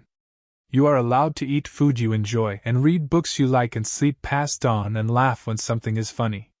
You are allowed to be 9 years old sometimes. Harry looked at her.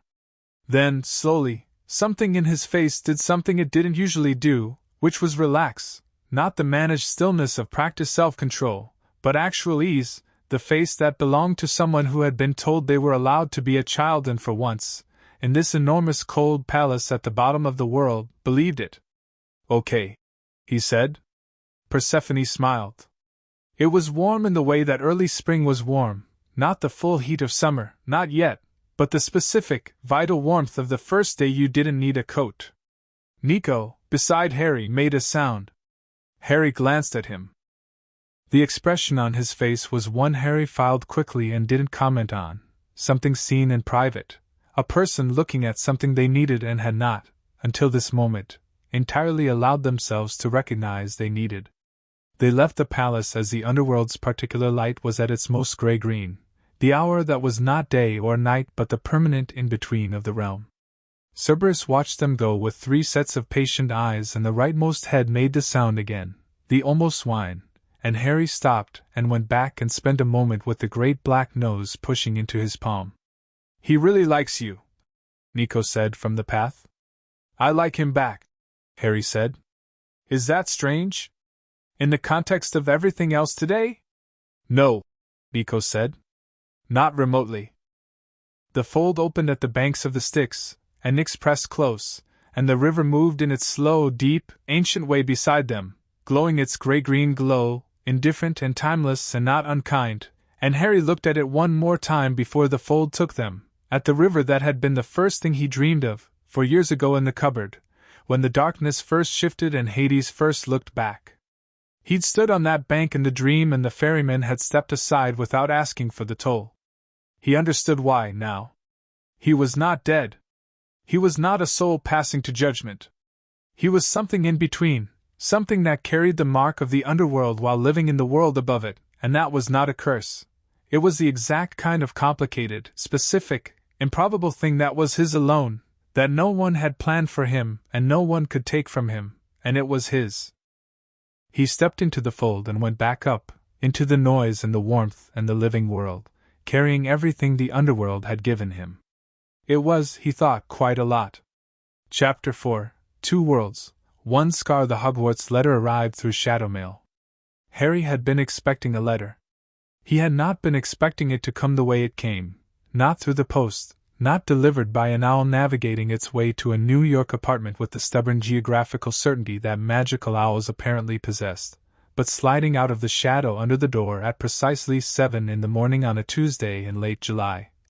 As though the mail system of the magical world had simply negotiated with the darkness, and the darkness had agreed to the arrangement.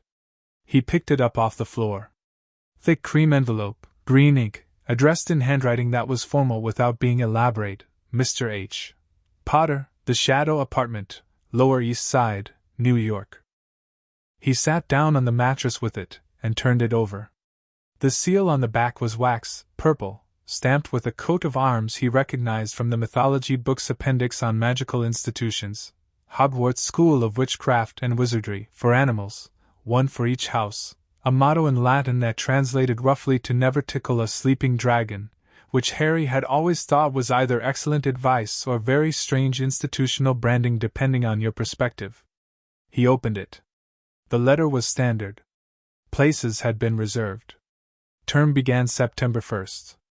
The list of required materials followed: robes, cauldron, wand, the specific textbooks for each subject. The name at the bottom was Albus Dumbledore, headmaster, and underneath his name, in different handwriting, a second note had been added: "We look forward to welcoming you home, Harry. Please send your response at your earliest convenience. We have been trying to reach you." Harry set the letter on the floor. He looked at the maps on the wall. He looked at the second and third letters, also in cream envelopes with green ink, that had followed the first out of the shadow under the door, one from the same Dumbledore, this one direct and personal rather than institutional in tone, and one from someone called Minerva McGonagall who was, the header indicated, deputy headmistress. He read all 3. By the time Nico came out of the bathroom, he'd been awake since 5, which was normal for Nico. Harry had them arranged on the floor in front of him and was looking at them with the expression he developed for problems that required full assessment before any response. Nico looked at the letters. Then at Harry. From Hogwarts? 3 of them, Harry said. 2 from Dumbledore, 1 from the deputy headmistress. Dumbledore's second letter is. He picked it up. It's personal. He knows I've left Privet Drive.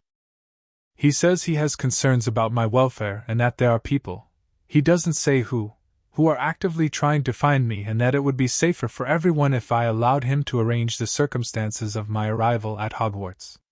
Safer for everyone, Nico repeated, in the specific tone of repeating a phrase to demonstrate what it meant when you actually looked at it. Yeah, Harry said. He also says. He found the section.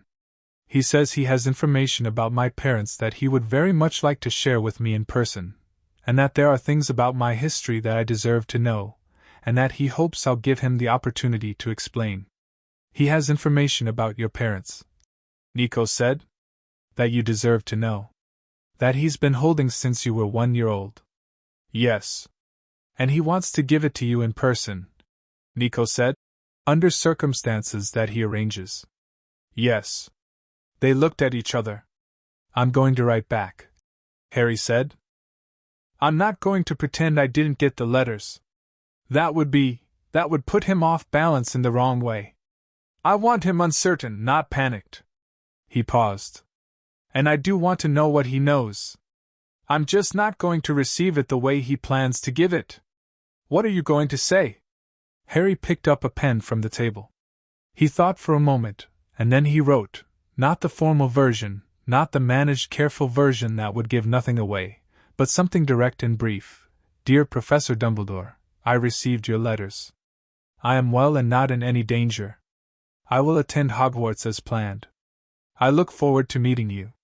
Regards, Harry Potter. He looked at it. Added one line at the bottom, I know more than you think I do. I hope that's reassuring rather than alarming.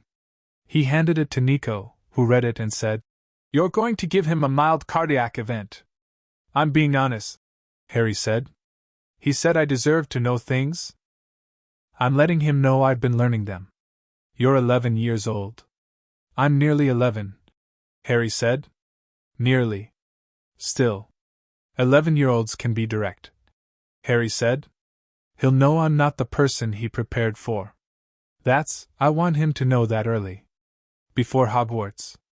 Before he's had a chance to set up whatever introductory management he'd planned. Nico looked at the letter again. The last line. Too much? No, Nico said slowly. No, actually, it's good. It doesn't tell him anything specific. It just tells him the situation has changed. He handed it back. How are you sending it? Shadow mail back? Can shadows carry letters to magical addresses? Nico thought about this.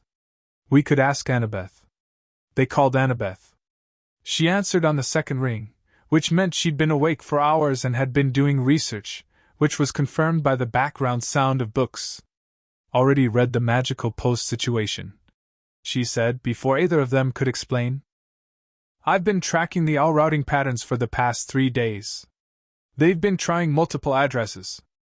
The owls kept arriving at random shadow points because your address isn't a fixed location in their database. Our address is a shadow apartment, Nico said. I know.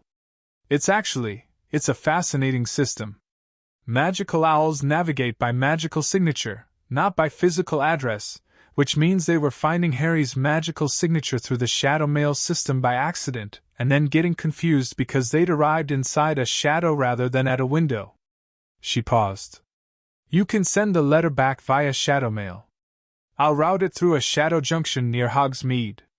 It'll arrive at Hogwarts as though it came through a normal shadow mail channel, and Dumbledore will have no idea how to trace it back.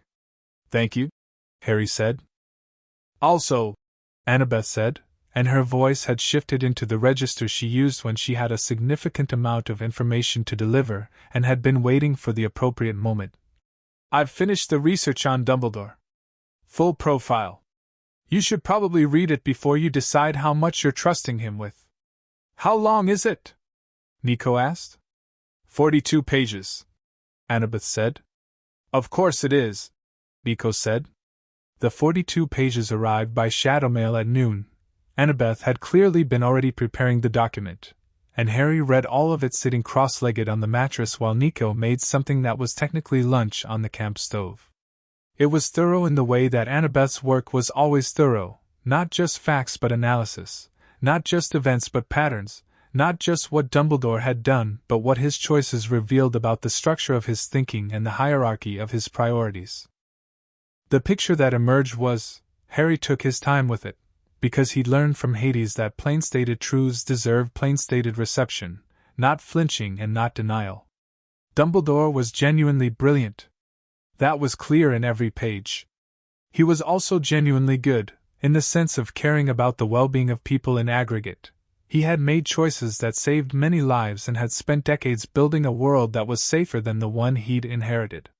He had fought Grindelwald at enormous personal cost. He had built Hogwarts into a functioning institution when it had been drifting. He had created order from chaos repeatedly and at the price of things Harry could read between the lines were private and painful.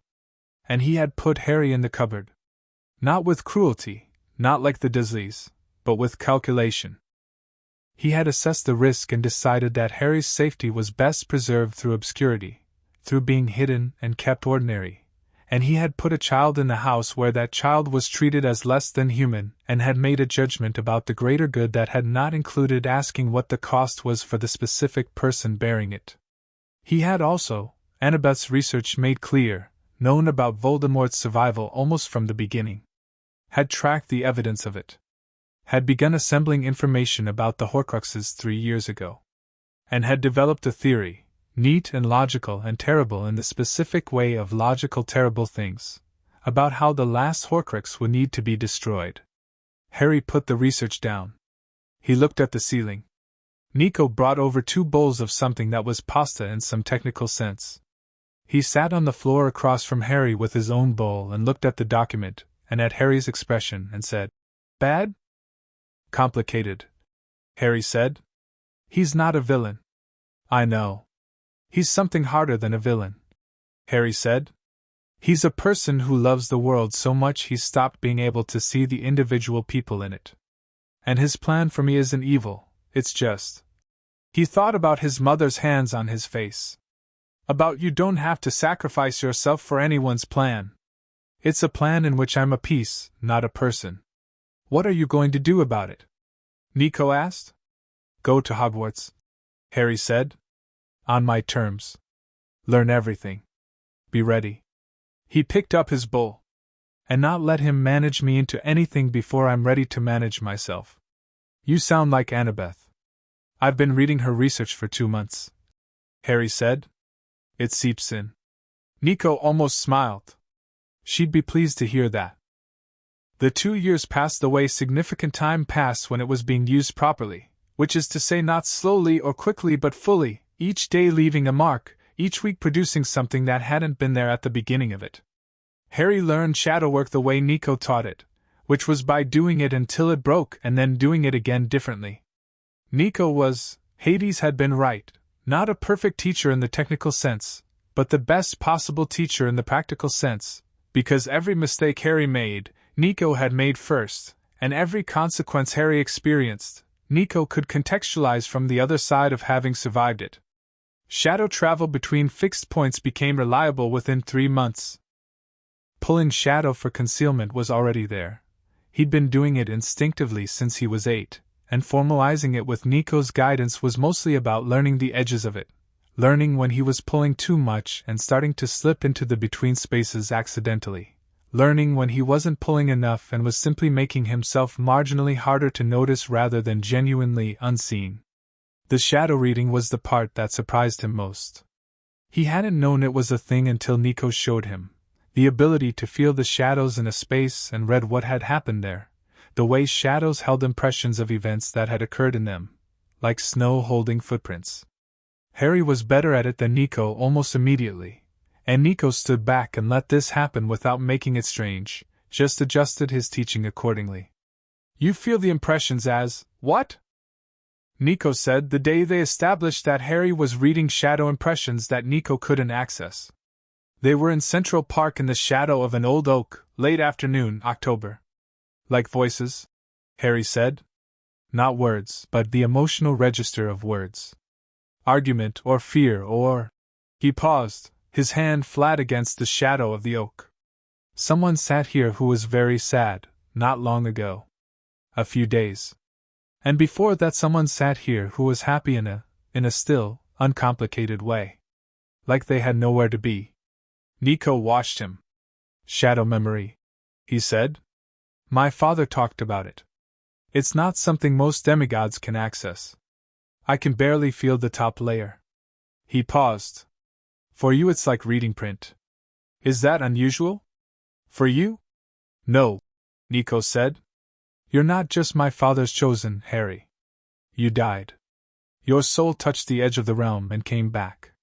What most shadow workers have to learn, you have embedded in your baseline. Harry thought about this. The scar. Partly, Nico said. The scar is Voldemort's mess. The rest of it is yours, what the claiming made, what 4 years of dreaming the Styx made. He paused. You belong to the Underworld in a way I don't, actually. I was born there in the sense of being my father's blood. You went there and chose to come back. I was one, Harry said. I didn't choose anything. Your soul did, Nico said, with the certainty of someone who had been to the Underworld enough times to know that souls were not passive. That's not nothing. The Hellfire training was slower and stranger. Nico didn't try to teach Harry Hellfire specifically. His Shadowfire was different, like Hades had said, and forcing it into the same shape as Hellfire would have been like training a left-handed person to write right-handed.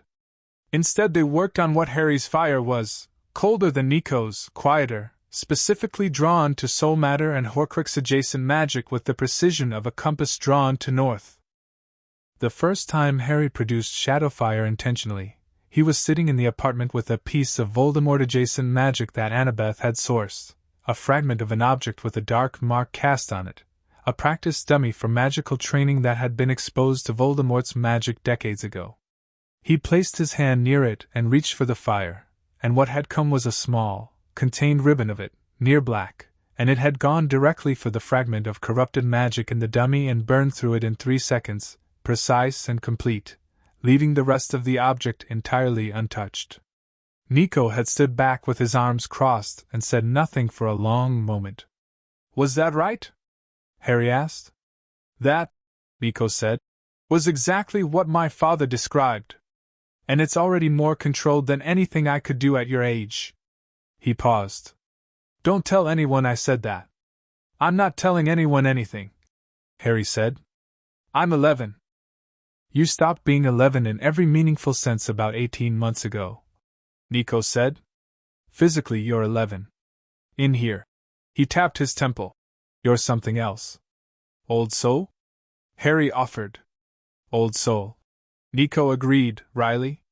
The magical world training happened largely through books. Initially, Annabeth had sourced copies of standard magical curriculum textbooks and Harry had read them all, twice, with the focused comprehension of someone for whom reading had always been both pleasure and necessity. He'd also, with Nico's guidance and 2 careful trips, found his way to Diagon Alley. The first trip was reconnaissance. Just looking. Harry kept shadow concealment up and walked the length of the alley taking everything in, the shops, the structure of the magical economy, the people, the particular texture of a world that had been operating on its own logic for centuries and had developed its own specific quirks and assumptions and gaps, the way all isolated systems did. He watched how witches and wizards interacted with non-human magical beings, the goblins at Gringotts, the owls, the way a centaur moved through the back edge of the crowd, and filed every observation. The second trip was practical. He visited Gringotts with Nico, using the key Dumbledore had apparently left with the Dursleys years ago and that Harry had retrieved before leaving. Petunia had handed it over without a word, as though she'd been waiting for the opportunity to give it back to someone and didn't care who. The goblins looked at Harry with their long assessment eyes and processed his account access with the professional disinterest of beings whose interest was money and not mythology, except that the lead goblin, handing over the key at the end of the transaction, looked at the shadow that moved with Harry and at Harry's eyes and said, very quietly, "The claimed walk freely in our halls, Mr. Potter. There are debts to the Lord of the Dead that Gringotts does not forget." Harry looked at him. "What kind of debts?" "Old ones," the goblin said. "It is enough to say that your access to the vaults will not be restricted." He paused. "In any sense?" Harry filed this under Ask Hades about later and thanked the goblin and left with a sense that the financial architecture of the magical world was considerably more complex than any of the textbooks had mentioned. He got his wand at Ollivander's on the third visit, alone, while Nico waited 2 streets over. He prepared for this. He'd read about wand lore, about the interaction between Wandwood and Core and the wizard, and he'd had 2 years to think about what he was walking into. Ollivander himself was exactly as the books suggested, ancient, pale, with eyes that were less eyes than measuring instruments, and he looked at Harry over the counter with the expression of a man who had been expecting a particular customer and was now encountering someone adjacent to but not quite that person. "Harry Potter," he said. "I wondered." He paused. "I expected you last year, actually. You are somewhat late." "I was unavailable," Harry said. "Clearly." Ollivander looked at him for a long moment. At the scar, yes, but then at the shadow, and his expression did the thing that Annabeth's had done in the first meeting, a systematic recalibration. Someone has been working with you. Shadowcraft. And something else." He paused. "Not standard magical training." "No." "Interesting," Ollivander said in the tone of a man for whom interesting was the highest available rating. He moved to his shelves. "This will be, let me think." He pulled boxes. The first 3 wands didn't respond, not rejected exactly, nothing dramatic, just no particular affinity, no heat or light or resonance. The 4th produced a flash of black-edged light that Ollivander looked at and said, "Yes. That. There." It was 11 inches with a core of. Ollivander paused when he got to the core, his ancient eyes doing their measuring instrument work. "Thestral tail hair," he said. "This is an unusual core. I made very few wands with this core. Thestrals are creatures of death, visible only to those who have witnessed death and processed it." He looked at Harry. "Most children who come to me have not witnessed death. This wand has been waiting." He paused. I thought it might have been waiting for someone else, actually. But no." He held it out. Harry took it and felt the recognition, not the dramatic wand-light of stories, but something real, the sense of an instrument that fitted the hand that was holding it, the way a key felt right in the lock it was made for. Clean. Familiar. Like coming back to something, not finding something new. "Thestral tail hair, you would," Ollivander said. "Powerful for dark magic, some say. I would say, powerful for truth. You passes through the veil between worlds as easily as it grows beside the doors of churches. Thestrals carry the dead home." He looked at Harry over the counter. "It is a wand for someone who is not afraid of death." "I'm not," Harry said. "No," Ollivander said. "I can see that." He paused. "Be careful, Mr. Potter. There are wands that remember what they've done. This one remembers nothing yet." Another pause. "I hope it stays that way longer than the last wand I said that about." Harry paid and left. He found Nico in the shadows of a side street and held up the wand box. Nico looked at it. "Thestral tail hair?" Ollivander said it was waiting. "Of course it was," Nico said, with a quality that was almost fond. "Come on. Annabeth wants a debrief." The debrief happened over the phone, which was how most of their conversations with Annabeth happened. She was at Camp Half-Blood for the summer, which meant they couldn't meet, but she'd built a communication system that worked around magical interference, because she was Annabeth, and she'd also built a parallel research archive on Harry's situation that was now approaching novel-length in scope.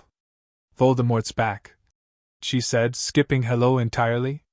Not fully, not physical form, but he's more present than he was. My sources in the Greek world have been picking up. What sources in the Greek world? Nico said. I have sources, Annabeth said. A spirit of dark prophecy in the Oracle network has been unsettled for 3 weeks. The kind of unsettled that happens when something that was dormant starts moving. A pause. He's been trying to access the scar, Harry. The connection. Has anything felt different? Harry thought about the last 3 weeks. There had been something, not constant, but occasional, a particular quality of resistance from the splinter in his scar that was different from the usual pushback when he used his abilities. Sharper. More directed. As though something on the other end of the connection was probing rather than simply reacting. Yes, he said. More intentional. Like he's looking through it rather than just feeling me on the other side. What does he find? Annabeth asked. I don't know what he finds, Harry said. From my side I feel the probe and I close it off. I've been practicing that. Building a shadow over it, the way I'd build concealment, but internal. He paused. It works most of the time. There's interference from the Horcrux itself. It's like the splinter is trying to respond to him even when I'm blocking it. That's going to be a problem at Hogwarts, Annabeth said. If Voldemort is probing the connection and you're at Hogwarts, there's someone there, Harry said. Someone hosting him. One of the teachers, probably. Annabeth, can you cross-reference the Hogwarts faculty list with your dark prophecy sources? A brief pause that meant she was already doing it. Looking. The defense against the dark arts position it's been rotating. No one keeps the job for more than a year. There's a theory in the magical world that the job is cursed. It's not cursed, Harry said. Dumbledore cursed it. Intentionally, after Voldemort asked for the job and was refused. He put a jinx on it to prevent Voldemort from ever holding a position of influence at Hogwarts again. He'd worked this out from Annabeth's research 3 months ago, and confirmed it with a third visit to the Underworld. The current holder is a man called Quirinus Quirrell. He was normal, academic, slightly anxious, nobody remarkable, until he took a trip to Albania 2 years ago. Silence on the line. Albania, Annabeth said slowly. That's where Voldemort has been waiting, Harry said. Not physically, he's like a shadow without a body. He needs proximity to a host and Quirrell went to him. He paused. He's under the turban. How do you, shadow reading? Harry said. I read an impression left in a shadow at Diagon Alley last month. Quirrell was there 3 weeks ago and he cast a shadow it had 2 people in it. 2 separate shadow impressions from one body. Nico, across the apartment, had gone very still. 2 shadows from one body, Annabeth said. Voldemort is on the back of his head, Harry said. Under the turban. That's how he's maintaining himself. Quirrell's body is the vessel while he's working on getting his physical form back. He paused. The Philosopher's Stone is at Hogwarts. I assume that's the plan. Unicorn blood for sustenance, the stone for resurrection. The line was quiet for a long moment. You worked all of this out, Annabeth said, from a shadow impression in Diagon Alley. And your research, and Hades' information about Voldemort's state, and the logical inference about the defense professor position. He paused. Am I wrong? I don't think you're wrong, Annabeth said. I think you've just done in 2 months of observation what Dumbledore has been slowly piecing together for 2 years and hasn't fully concluded yet. She paused. He doesn't know about Quirrell. He suspects the stone is at risk, but he doesn't know the mechanism. Good, Harry said. Why is that good? Because it means when I get to Hogwarts I'll know something he doesn't, Harry said. I'd rather he see me as a resource than as a responsibility. He paused. It also means I need to deal with Quirrell, Voldemort, during the school year. Probably before the end of first year. Harry, Nico said from across the room. Harry looked at him. You're 11, Nico said. In 3 weeks you're 11. I know. I'm just. Nico put down the cup he'd been holding. I just want to say it. You're working out that you need to confront a fragmented Dark Lord in your first year of school, and I want to say, it doesn't have to be you. It does have to be me, Harry said. Not because of destiny. He was clear on this, had been clear on it since his mother's hands on his face in Elysium.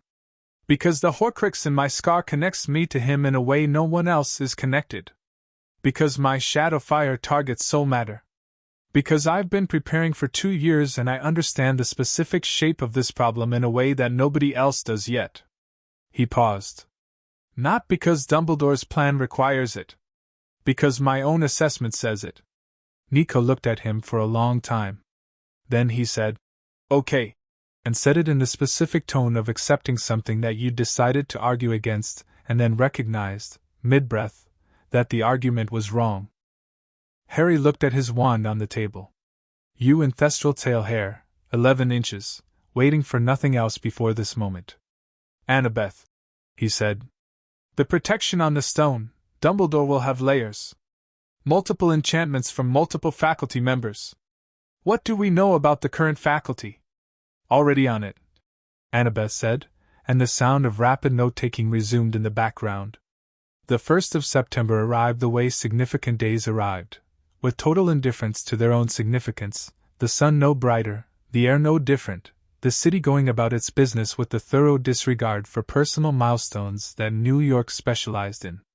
Harry stood on the fire escape in the early morning with his tea, bad tea, still, he'd been trying to improve it for 2 years and had reached a plateau of slightly less bad, and looked at the city and felt the day ahead of him. Nico came out through the window and stood beside him. He had Harry's trunk, a proper one, procured by Annabeth, who'd researched magical trunks and then acquired the most secure one available, with shadow space extension work done on the interior so it held considerably more than its exterior suggested, including a secondary compartment that was technically shadow space and accessible only to Harry. I'm going with you to King's Cross, Nico said. Shadow travel to London, get to the station. Then you're on your own. I know, Harry said. You have everything? Books, wand, robes, the other things. He paused. The shadow anchor. This was something they'd developed together in the last 3 months. A small, unobtrusive obsidian piece on a cord around his neck, worked with shadowcraft so that Nico could locate Harry through it, and through which Harry could send a shadow signal if he needed Nico to come. Not a panic button, Harry had specified. A communication device. The distinction was important to him. I'll be in New York mostly, Nico said. And the Underworld sometimes. But I'll check in. Through the shadow mail system. He paused. Daily. You don't have to check in daily, Harry said. I know I don't have to, Nico said, with the specific inflection of someone declining to engage with the suggestion that they stop doing something they'd decided to do. Harry almost smiled. After 2 years the almost smiles happened more often, and went further toward being actual smiles before he caught them. This one made it most of the way. They went down into the city. The fold to London opened in the alley, and they came through in the shadows of a car park near King's Cross at 20 minutes to 11 on a September morning in England, and England smelled exactly like Harry remembered it, cut grass and petrol and the faint promise of rain that never quite materialized, the atmosphere of a country resigned to the possibility of weather. King's Cross was busy with the standard Tuesday morning railway crowd, and then, on platform 9 3/4, access through a barrier that Harry walked through without breaking stride because he'd read the instructions and they were straightforward.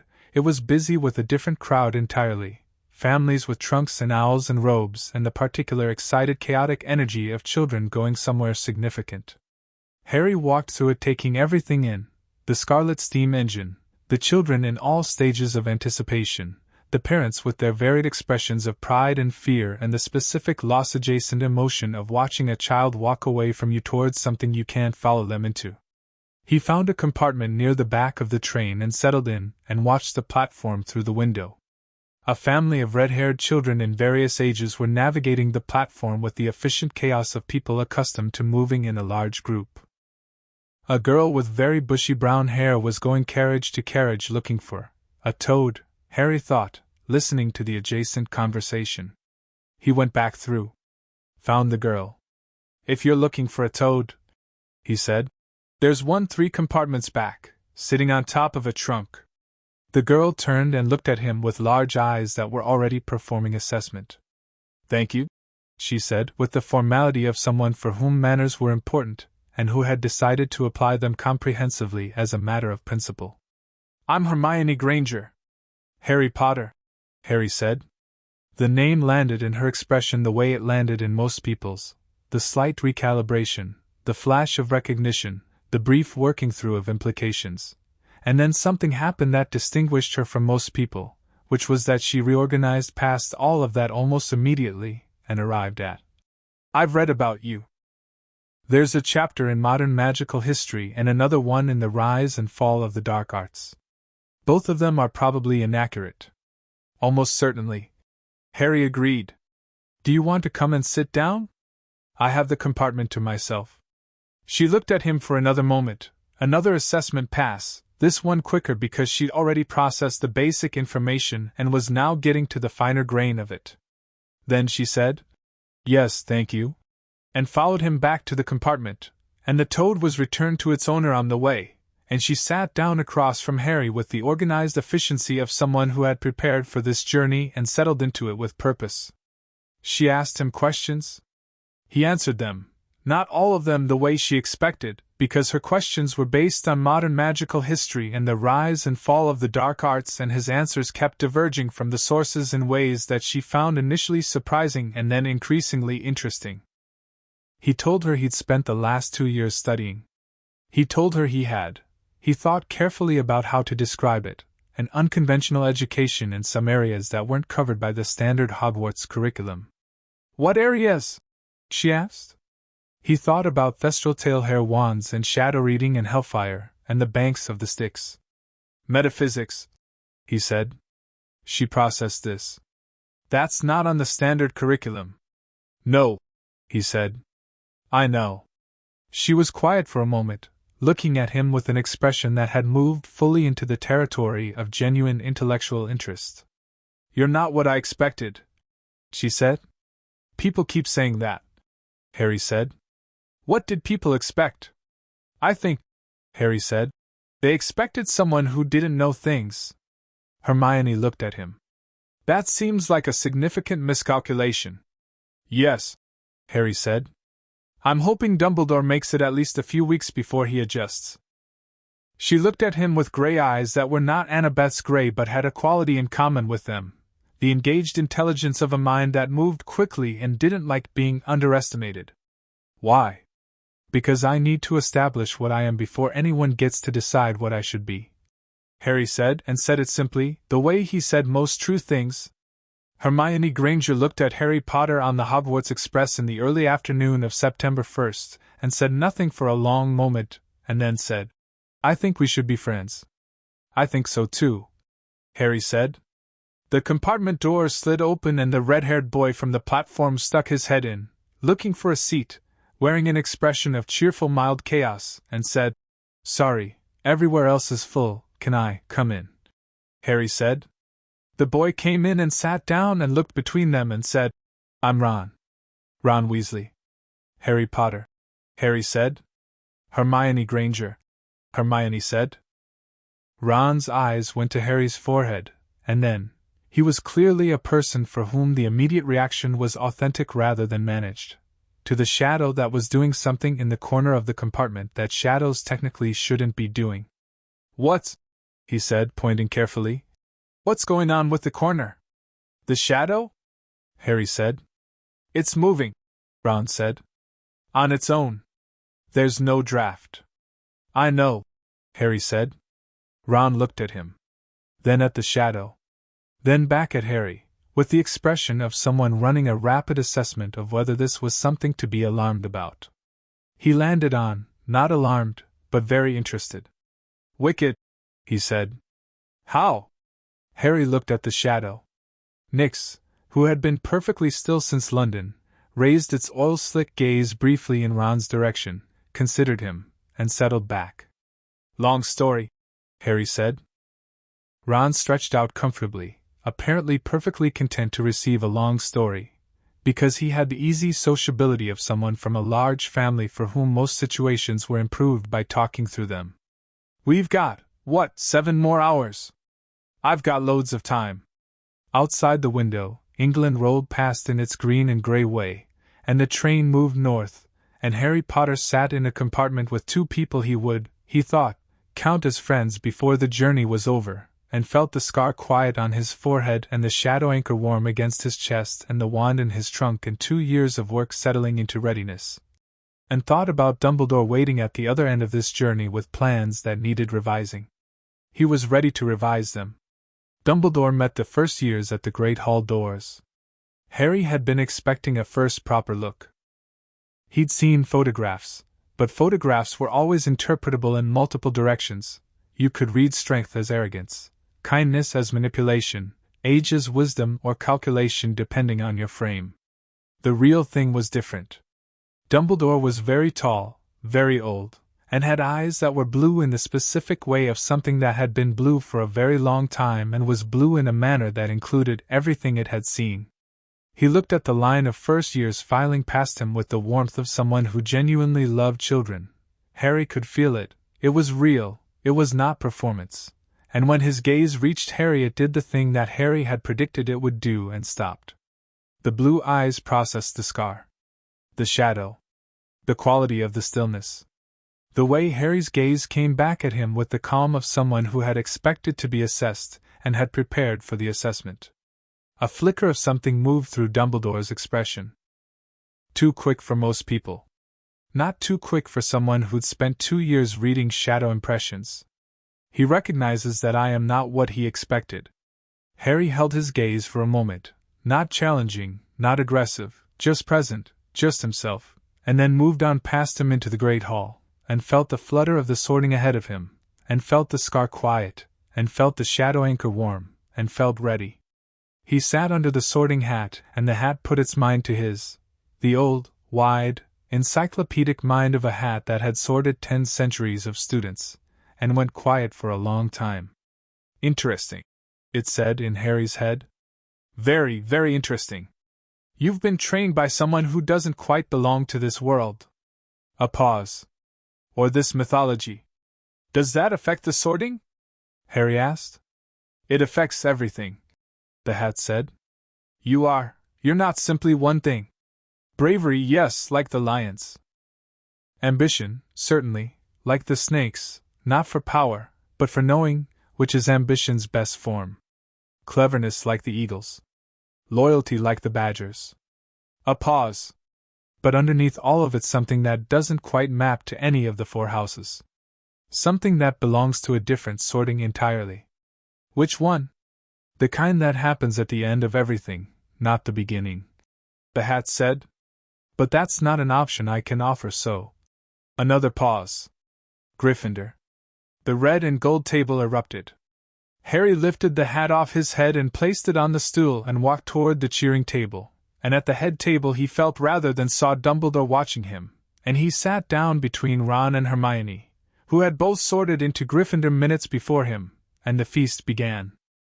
He ate and talked and laughed at something Ron said about his older brother and watched the enchanted ceiling do its impression of a cloudy September sky, and halfway through dinner he felt it, a probe, quiet and directed, finding the scar from somewhere in the hall, and he didn't look up because looking would be telegraphing, but he built the shadow over it, internal and precise, and cut the probe cleanly before it could resolve anything. Somewhere in the hall, under a turban, he felt the probe encounter shadow and stop. Then he ate his pudding and told Hermione about the shadow reading, and Nyx curled in the shadow of the bench at his feet, and the great hall smelled of food and candles and the old stone of centuries, and Harry Potter had his first dinner at Hogwarts. It was, for all the complexity underneath it, just dinner. He decided to let it be just dinner. For now. Chapter 5. The Year of Shadows. The dungeon smelled like cold stone and ambition, and Severus Snape was already looking at Harry when he walked into potions on the 3rd day of term.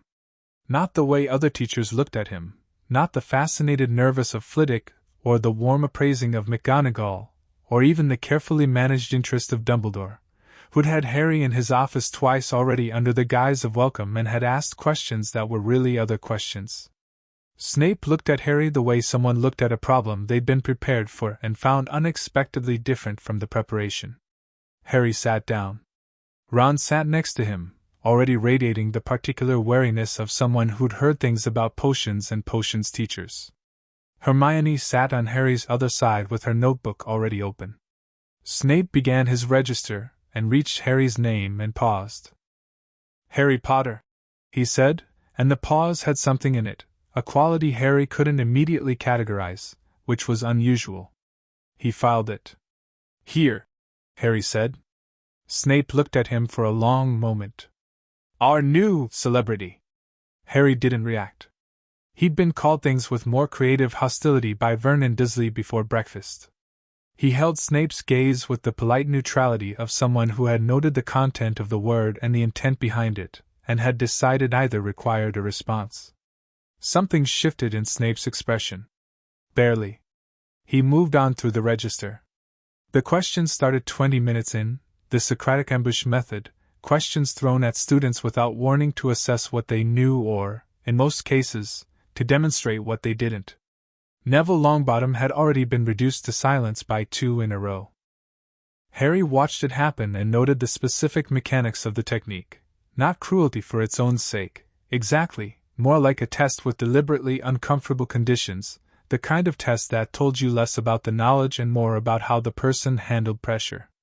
"Potter," Snape said abruptly. "What would I get if I added powdered root of asphodel to an infusion of wormwood?" "Draught of living death," Harry said. "One of the most powerful sleeping potions known. Asphodel is a member of the lily family, incidentally, the flower that grows in the Underworld. The combination with wormwood, which represents absence and bitterness, the classical symbolism is intentional, I think. The potion puts you in a state indistinguishable from death. The ingredients reference it." Snape was quiet for a moment. "Where would you look if I told you to find me a bezoar?" "Stomach of a goat," Harry said. "It's a stone, formed from mineral deposits in the digestive tract. Antidote to most poisons, it works by absorbing the toxin before it can be metabolized." "And what," Snape said, "is the difference between monkshood and wolfsbane?" "Nothing," Harry said. "They're the same plant. Also called aconite. Highly toxic, it inhibits nerve function, causes paralysis of the respiratory system in high doses. Used in wolfsbane potion in controlled, very low concentrations to allow werewolves to retain their human mind during transformation." He paused. "The wolfsbane potion is remarkable, actually. The mechanism of action is poorly understood even by the people who brew it. It suppresses the transformation's effect on cognition without suppressing the physical transformation itself, which suggests the magic is targeting the soul-mind interface rather than the body. The classroom had gone quiet in the way of classrooms that have collectively sensed something happening outside their expected parameters. Snape looked at Harry for a long moment. His expression was the most difficult Harry had encountered at Hogwarts, opaque in a specific way, layered, the emotional register deeply buried under multiple practiced surfaces. "Where did you learn this?" he said. Not the question he'd intended to ask, Harry thought. A redirected version of a different question. "I read," Harry said. "I've been reading since before I could reach most of the shelves." Another pause. "Clearly." Snape turned away and moved to the board. The class breathed out collectively.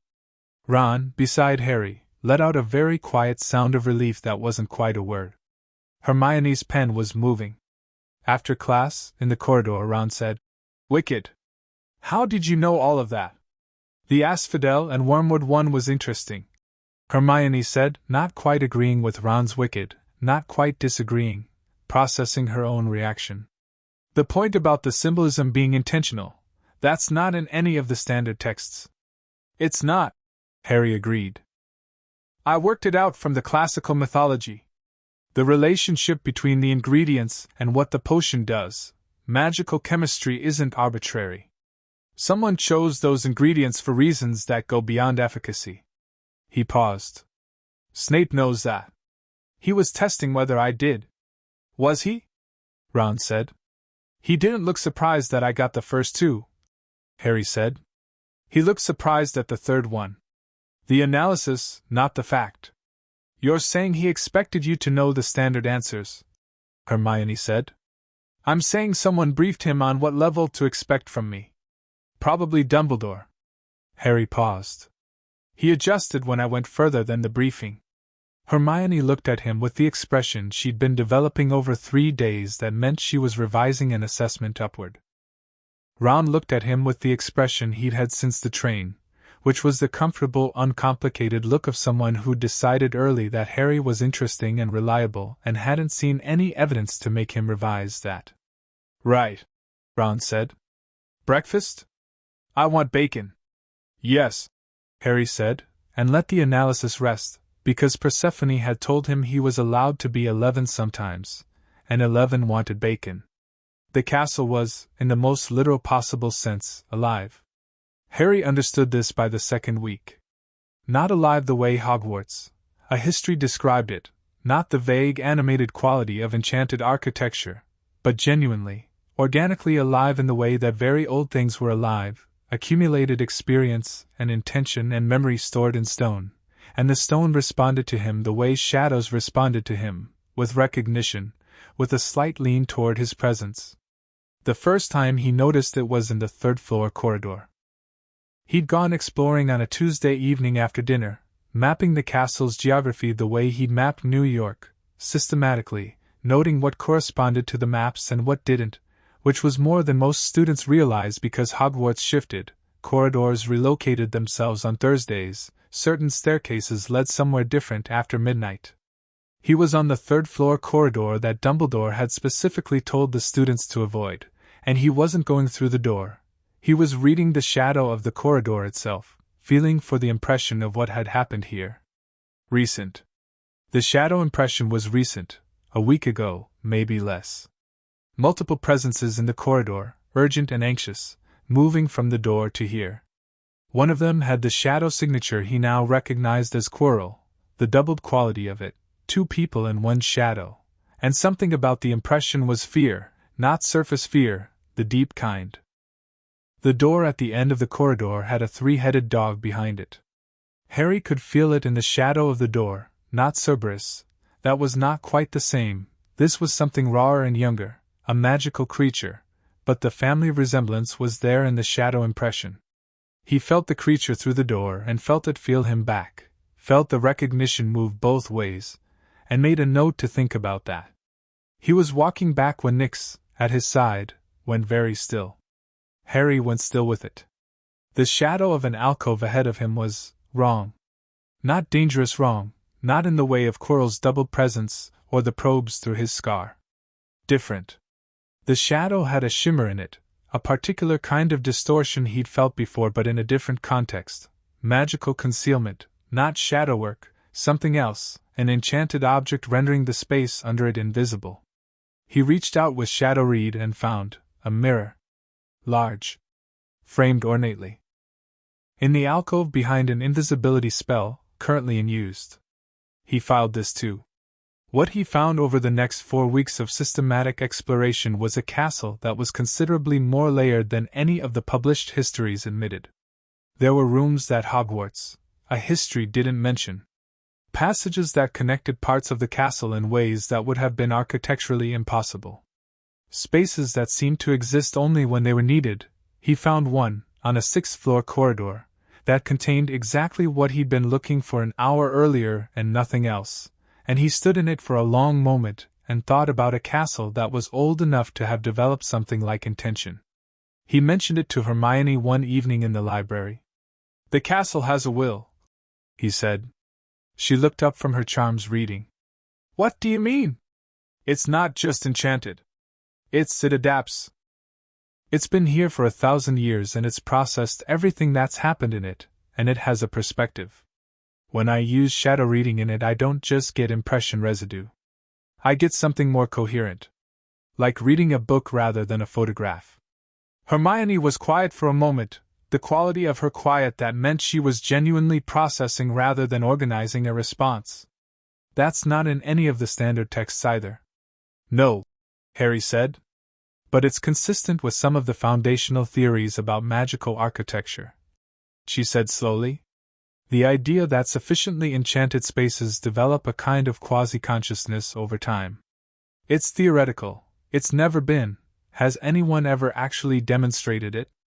I think Dumbledore knows, Harry said.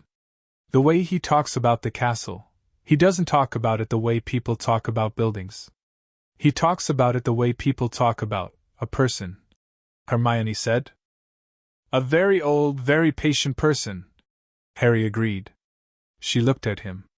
How are you doing this? The shadow reading. You use it everywhere. I've been watching. You touch surfaces sometimes, or you go still in a way that means you're doing it. How does it work? Harry looked at her. He'd been considering how much to tell Hermione and Ron for 3 weeks, working through the question of trust, not whether they were trustworthy. He'd assessed that in the first week, but how much was useful for them to know versus how much would put them in positions they hadn't chosen. He'd landed on enough to understand, not so much that the information became its own burden. I have a connection to a realm that isn't this one, he said. Through the scar, partly, and through something else that happened when I was very small. Shadows carry memory, all shadows, everywhere. Things that happen in shadow space leave impressions. I can read them. Hermione processed this. The scar that's the connection to Voldemort. Partly, Harry said again. And the other connection? Different mythology, Harry said. Old Greek. Hermione stared at him. Greek mythology, she said. You're talking about the Greek pantheon as if it's real. I'm talking about it as if it's real because it is real, Harry said in the tone he used for things that were simply facts. The Greek gods exist. The Underworld exists. I've been there. The library was quiet around them. Someone coughed 3 rows over. A candle guttered. You've been to the Underworld, Hermione said. 3 times, Harry said. I've met Hades and Persephone. I've been to the banks of the Styx and to Elysium. He paused. My mother is in Elysium. I've spoken to her. Hermione set her quill down very carefully. She looked at Harry for a long moment with her intelligent eyes doing something complicated, disbelief fighting with the evidence of who Harry was and what she'd observed of him in 3 weeks, and then she said, Tell me everything. He told her the relevant parts. Not all of it. He kept Nico's history private because it wasn't his to share, but the structure of it, the claiming, the shadow work, the nature of the Horcrux and what it meant, the plan for dealing with it. He told it plainly and directly and watched her face as he went, reading her reactions, the initial processing disbelief, then the weight of the Horcrux information landing, then the shift into something focused and clear when he reached the part about Quirrell.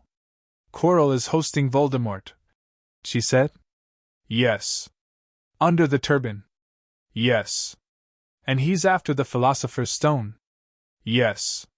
And Dumbledore doesn't know about the Quirrell connection yet, she said and then stopped. Does he? I don't think so, Harry said. He knows the stone is at risk. He set up protections, multiple layers, from different faculty members. But I think he believes the threat is more external. Someone trying to break in. Hermione was quiet again. Why haven't you told him? Because the moment I tell him I know, he knows I know things I shouldn't be able to know, Harry said. And then we're back to me being something he needs to manage. I'd rather get to a position where managing me is, obviously not in his interest. He paused. Also, I need to understand the protections before anything happens with the stone. I need to know what we're dealing with. We? Hermione said, and there was something very specific in how she said it, not surprised, but checking. If you want to be included, Harry said. I'm not going to put you in something you don't choose. She looked at him. Picked up her quill. Put it down again. I want to be included, she said. I want to be included because this is important and because I can be useful and because. She paused, and said the next part with the directness of someone who decided the truth was more efficient than anything else. Because you are my friend, and when my friends are dealing with things that could kill them, I would like to be part of dealing with it. Okay, Harry said. Don't just say okay, she said. I mean it, he said. Okay. She picked up her quill again. Right. Let me think about the protections. What do we know about who set each layer? Ron found out on a Saturday in November, not because Harry decided to tell him, but because Ron, who had the instincts of someone who'd grown up in a household where concealment was impossible with 6 children, had been picking up fragments for 2 months and had simply been waiting for the pieces to add up. They were on the Quidditch pitch. Harry had made the Gryffindor team in his first week, youngest seeker in a century, which had produced a reaction from Draco Malfoy that Harry had found genuinely funny in a way he hadn't entirely expected, and Ron had come to watch practice and was sitting in the stands. And practice had been called early because the weather had shifted towards something that wasn't quite snow. Harry landed and walked to the stands, and Ron looked at him with his honest face doing its assessment work, and said, You know about Quirrell, don't you? Harry sat down beside him. Yes. And the thing under the trapdoor? Yes. And it's connected to. Ron gestured at Harry's forehead with the careful delicacy of someone who'd never been sure how to reference the scar without making it strange. Yes, Harry said. How long have you known I knew? Ron thought about it. First week, he said. Maybe second. You looked at Quirrell on the first night at the feast like, not the way everyone else looked at him, all sort of nervously because everyone thinks defense teachers are a bit much. You looked at him like you were reading him. I was, Harry said. Ron was quiet for a moment. He looked at the pitch, at the early November sky that had gone the flat white of an England not quite ready to commit to winter. Hermione knows too. Yes. Right, Ron said. He was quiet again, but it wasn't a processing quiet, it was a deciding quiet. I want to help. I know I haven't got what you've got. The shadow stuff and I know I can't do any of that. But I know this castle better than you do yet, and I know people, and I'm not completely useless in a fight. Harry looked at him. At the honest face and the easy confidence of it, the complete absence of performance, Ron Weasley was what he was in a way that was entirely without pretense, which was its own kind of rare. I know you're not useless, Harry said. I've seen you play chess. Chess is exactly the same as strategy, Harry said. The pieces are different, that's all. I've been watching you play. You think 6 moves ahead and you make sacrifices that look wrong and then turn out to be right. That's not luck. Ron looked at him with an expression that was trying very hard not to be pleased about this and failing. The protection layers, Harry said. There's one I think is chess. Giant chess set enchanted. Dumbledore would have known who to ask. Ron was quiet for a moment. Then, McGonagall. She's brilliant at chess. She'd set the pieces to play at the level of whoever challenged them. He paused. If she set it for adults trying to break in, it would be calibrated for that level, Harry said. Which means someone who actually knows how to play has a real advantage. Ron looked at him. Something in his face settled into seriousness, not the heavy kind, the committed kind. Okay, he said. I'm in. The weeks shaped themselves around the 3 of them in the way that the best school years do, not neatly, not without friction, but with the specific momentum of people who are doing something real together.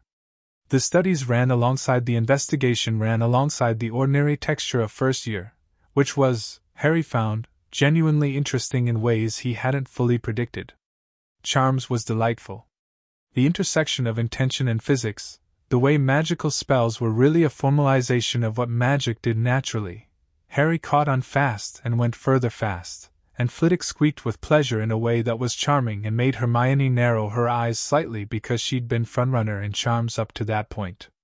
You're not doing it the standard way, she said, after a session where Harry had performed the Wingardium Leviosa charm with a result that was technically correct but had a shadow-edge quality that wasn't in any textbook. The standard way is one approach, Harry said. The charm is about directing intention through the wand and the incantation. The way I direct things is slightly different from the wand first model. You're using the wand as a focus point rather than the source, she said, in the tone of someone working something out as they spoke. The magic is coming through you and the wand is just pointing it. Something like that, Harry said. That's not how it's taught. That's not how most people can do it, Harry said. Most people need the wand as the primary channel. For me it's... He thought about the Thestral Tailhair Corps. About wands that remembered what they'd done. It's a partnership. Not a dependency. She looked at his wand where it rested on the table. Can I look at it? He handed it over. She held it carefully. It didn't respond to her in any active way, but she looked at it with the attention she gave to books she was genuinely interested in, which was comprehensive and respectful. You and Thestral, she said. Ollivander's notes on you wands, I looked them up after you told me. You is associated with death in almost every folk tradition that used you in magical contexts. And Thestral Tailhair, she paused, is extremely rare. Ollivander only ever made a handful of wands with it. The other notable ones are... She stopped.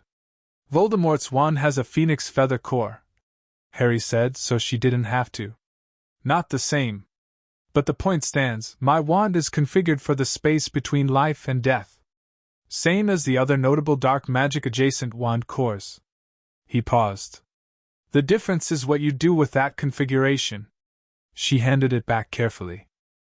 You're going to be extraordinary, she said, and said it neutrally, as a projected fact rather than a compliment, which was why it landed the way it did. We'll see, Harry said. I hate that you say that, she said. You know it's true. Knowing something might be true isn't the same as it being true yet, Harry said. I'd rather be careful than certain. She looked at him with an expression that took 3 seconds to identify as affection, not the soft kind, the sharp kind, the kind that came from recognizing something you respected. Ron was right, she said. You are the most unusual person at this school. Ron said that? He said it to me, not to you, because he thought you'd be... She paused. He said you might find it uncomfortable. He was trying to protect your feelings. Harry thought about Ron, who had never once in their 2 months of friendship made the effort of consideration obvious. He does that constantly, he said. He just doesn't make it look like he's doing it. Yes, she said. I noticed that too. The first proper confrontation with Quirrell happened on a Thursday in December. Not by Harry's plan.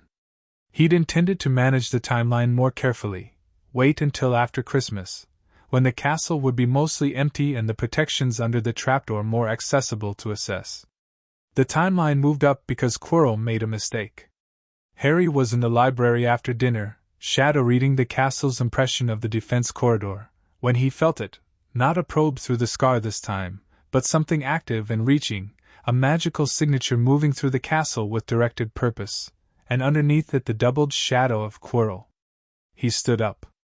Paused to check Nyx, who was already taught. He sent a message through shadow mail, quick and wordless, just the shadow signal, to Nico's anchor. Then he moved. He found Quirrell not heading for the 3rd floor but heading for Dumbledore's office, and he stopped in a shadow alcove and watched and read. The magical signature coming off Quirrell was more intense than usual, agitated, unstable. The doubled shadow was arguing with itself, which was a strange thing to sense but unmistakable in shadow reading, 2 distinct wills inhabiting the same physical space and not agreeing about what to do. Quirrell knocked on Dumbledore's door. And Dumbledore was not there. Harry felt this in the shadow of the office door, the absent quality of a room without its person in it, and something clicked into place. Dumbledore leaves the castle periodically. He noted it but not weighted it.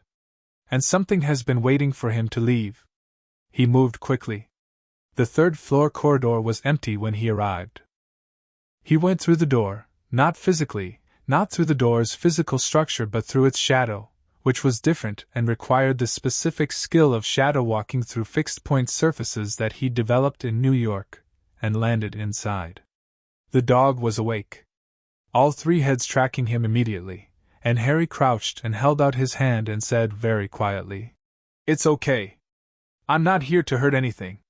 The dog's tracking didn't stop. But after a moment, the leftmost head, always the most social, lowered fractionally. "Someone's going to come through here," Harry said to the dog. "Tonight, probably. Someone with two shadows and a wrong intention." He looked at the three heads. "You're guarding something important." All three heads looked back at him with the full intelligence of creatures whose existence was purpose, creatures who had been made to guard since before the concept of guarding was formalized. They understood. Harry felt certain they understood. He sat down against the far wall, and the dog watched him, and he waited. Quirrell didn't come. Whatever the argument in the doubled shadow had been about, the Voldemort side hadn't won it tonight. Harry sat with the dog until midnight and then, when it became clear nothing was happening, sat until the dog had settled, all three heads going down in stages, the rightmost first, then the middle, then the leftmost reluctantly, and then he slipped back through the door's shadow into the corridor. He was halfway back to Gryffindor Tower when he found Dumbledore waiting in the corridor. Not exactly waiting, he was walking from the direction of the main staircase, and the angle was too precise to be accidental, but he had the measured pace of someone who had chosen to arrive at this corridor at this time and was choosing to manage the meeting's quality. He looked at Harry and his blue eyes did their work, and Harry held his gaze and waited. "Harry," Dumbledore said, "you are out very late." "So are you, sir," Harry said. A pause that had the quality of Dumbledore reassessing something. "So I am," he said. "May I ask what brought you to this particular corridor at this hour?" "I felt something moving through the castle," Harry said. "I came to check." "You felt something moving," Dumbledore said carefully. "Shadow reading," Harry said. "I've been doing it since I was about 8. It's become fairly reliable."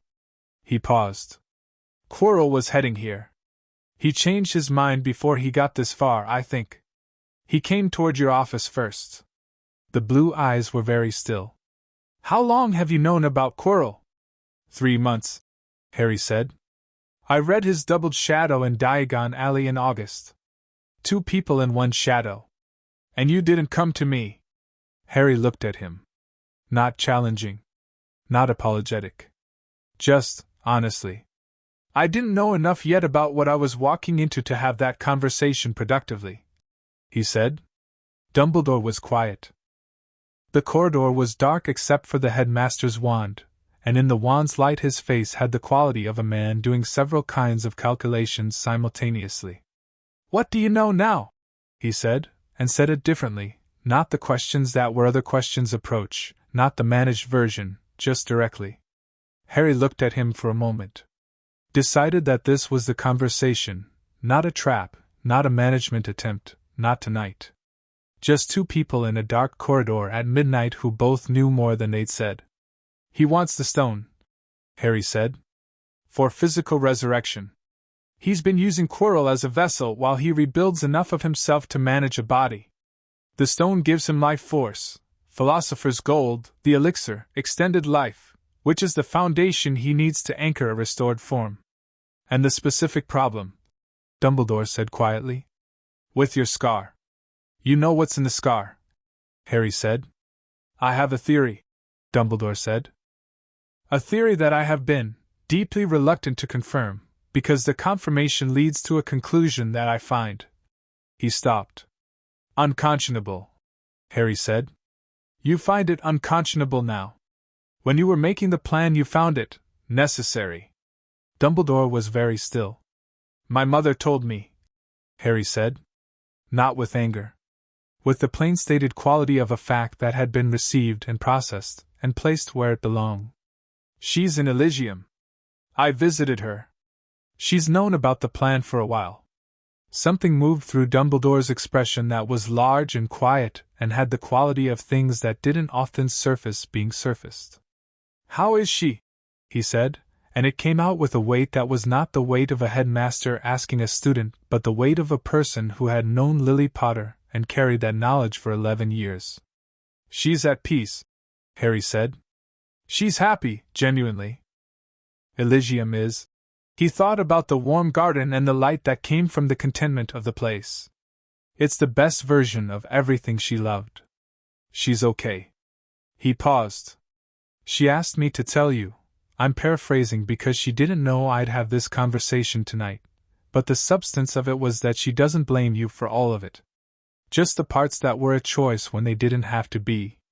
The corridor was very quiet. She always was, Dumbledore said, after a moment. More precise than I deserved. Yes, Harry said. I got that impression. They stood in the dark corridor at midnight, the old headmaster and the 11-year-old boy who had the underworld in his shadow and a piece of the Dark Lord in his scar, and the silence between them was not comfortable and was not hostile and was the particular silence of two people adjusting to a changed understanding of each other. I need to tell you, Dumbledore said, what I know about the Horcruxes. I already know about the Horcruxes, Harry said. All of them. The diary, the ring, the locket, the cup, the diadem, the snake, the scar. 7 total. Dumbledore's wand-light steadied. Who told you? Hades, Harry said. He has an interest in souls. Particularly souls that have been mishandled. Hades, Dumbledore said. As in yes, Harry said. As in. A long pause.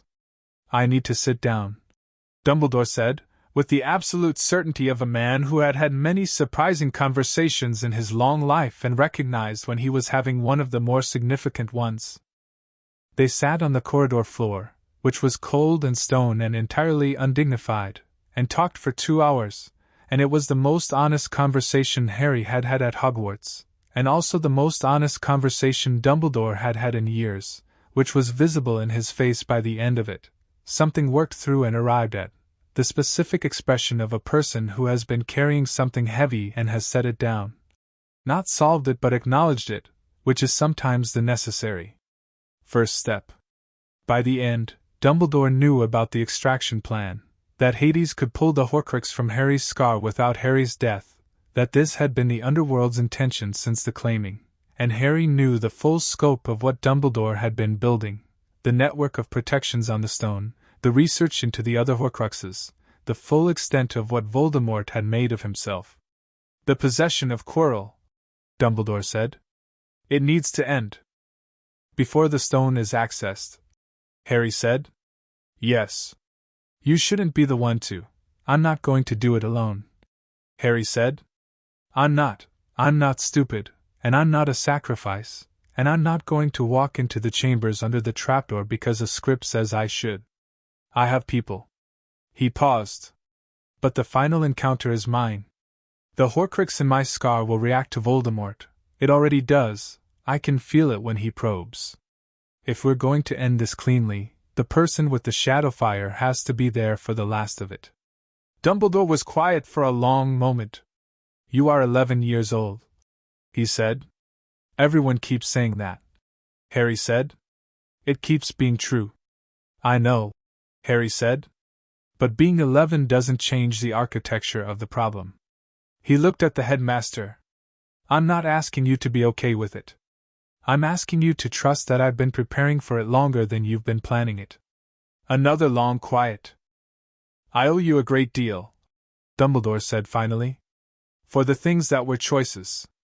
You can start by not trying to manage the rest of the year, Harry said.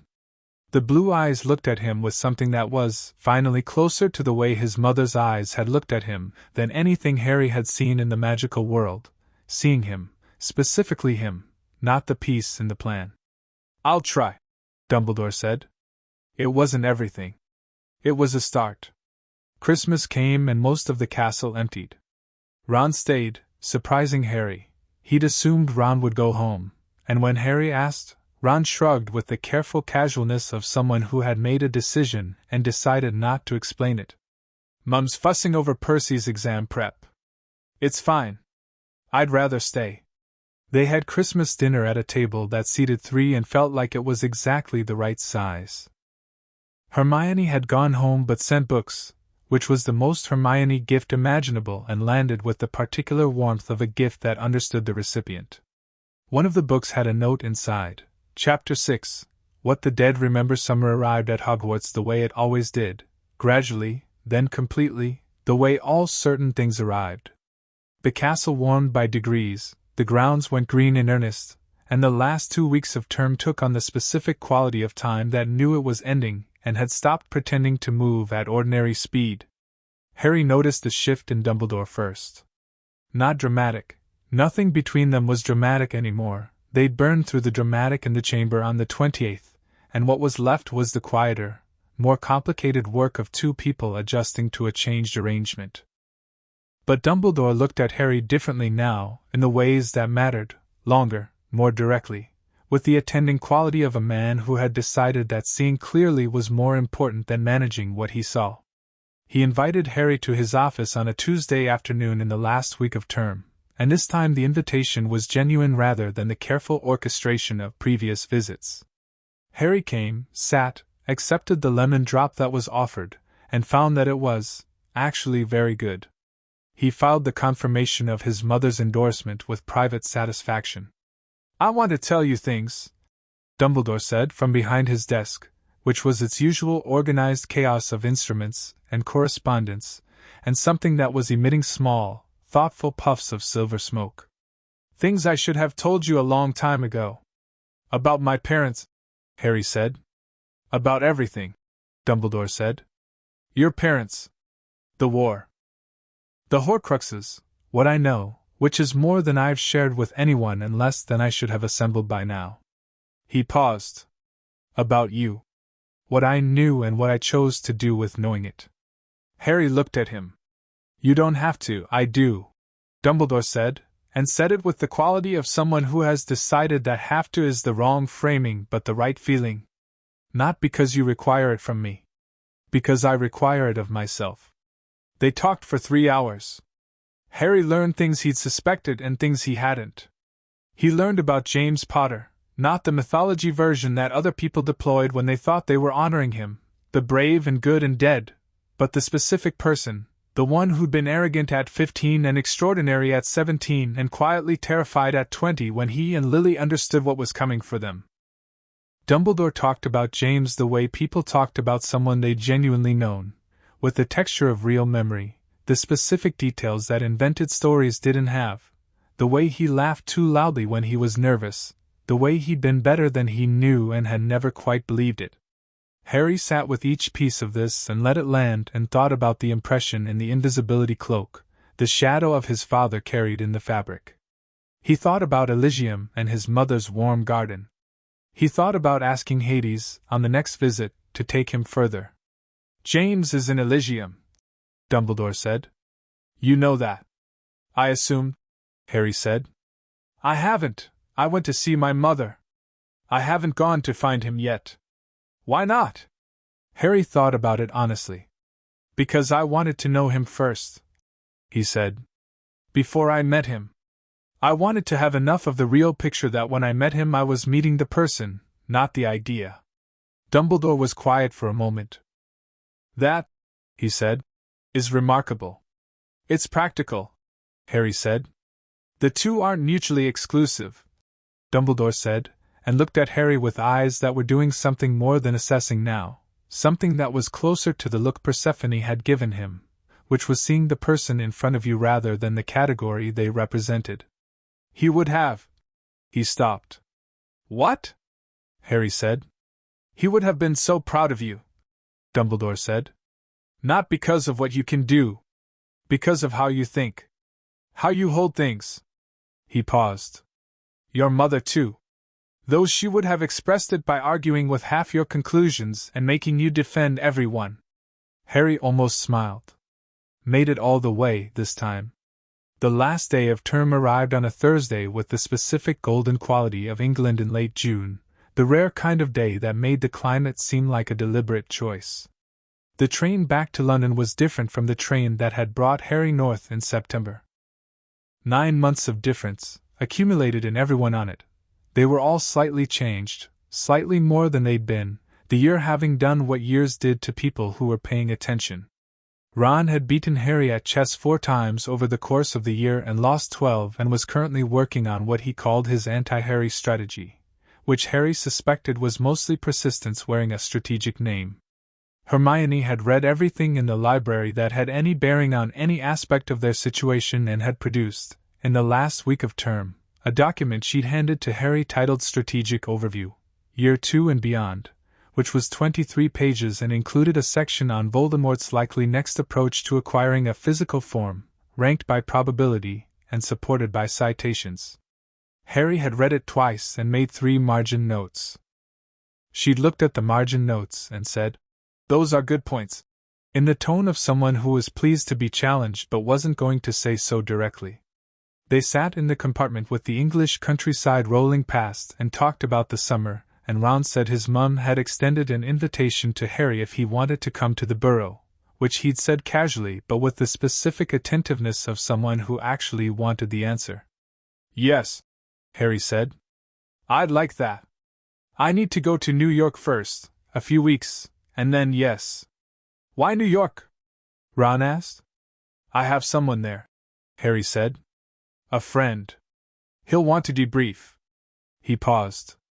"Also, he's going to pretend he wasn't worried the entire time, and it'll take at least a week to convince him everything went fine." "Who is he?" Hermione asked. "Nico," Harry said. "Di Angelo. He's the one who taught me the shadow work." He thought about how to describe Nico in the context of the year, in the context of everything, and found that none of the available words were fully adequate, so he went with the simplest true thing. "He's family."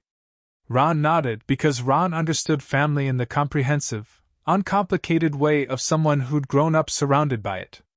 Hermione's expression had the specific warmth of someone who understood the weight of that word when it was chosen rather than inherited. "Bring him to the Burrow," Ron said. "Mum feed him. She feeds everyone." Harry looked at him. "He's a son of Hades," he said. "He carries Hellfire, and he shadow travels between worlds, and he's been to the Underworld more times than most gods." Ron processed this. "Mum'll feed him twice then," he said. "She loves a project." Harry laughed. "The full kind again, the real kind," and it filled the compartment easily, and Ron grinned with the satisfaction of someone who'd aimed for something and hit it. King's Cross arrived with the jarring particularity of returning to ordinary geography after a year of extraordinary one. The smell of the station, the noise of it, the crowd of families waiting on the non-magical side of the barrier. Hermione went to her parents, who looked exactly like her in the ways that counted, the intelligence in their faces, the warmth of the specific reunion of people who loved each other and had been separated by circumstance. Ron found his mother immediately. Because Molly Weasley was not a person it was possible not to find, she was the warmth at the center of the platform, red-haired and broad-smiled and already organizing the children around her with the efficient love of a person for whom family was the organizing principle of existence. She looked at Harry with the expression of someone who had heard about him through Ron's letters and had formed a comprehensive and apparently positive assessment, and said, "Harry Potter, you look underfed. Come here." The hug was unexpected and total and smelled of something baked and something floral and the specific warmth of being welcomed by someone who meant it, and Harry stood in it for a moment and thought about Persephone saying you are allowed to eat food you enjoy and read books you like and be 9 years old sometimes. He was 11. Going on 12. It was possible to be 11, standing in King's Cross, in a hug from someone's mother who had decided he was her business. He let it be that. The fold opened in the New York alley before Harry's feet were fully clear of the King's Cross bathroom where he changed into regular clothes, and he came through into the familiar smell of the apartment, camp stove and books and the faint deep earth cold that always lingered around anything Nico used regularly, and found Nico already standing in the middle of the room like he'd been there for a while. He had, Harry suspected, been there since the shadow signal. "You look terrible," Nico said. "Thanks," Harry said. "It's good to see you too." Nico looked at him, the full assessment, The one that wasn't about what Harry looked like but about what he was carrying and whether any of it was damaged. His dark eyes moved across Harry methodically and came to rest on the scar with the focused attention of someone checking a wound. "It's different," he said. "Smaller," Harry said. "Weaker. Voldemort tried to reclaim the fragment, and I hit it with shadow fire while he was reaching for it. He pulled back, which meant pulling away from his own piece of soul in me. The fragment is isolated from him now." Nico sat down on the table, the actual table surface, not a chair, which was a Nico-specific choice he made when he was processing something while trying to look casual. "That wasn't the plan," he said. "It wasn't the exact plan," Harry agreed. "The plan was to get to a point where Hades could extract it properly. What happened was an acceleration.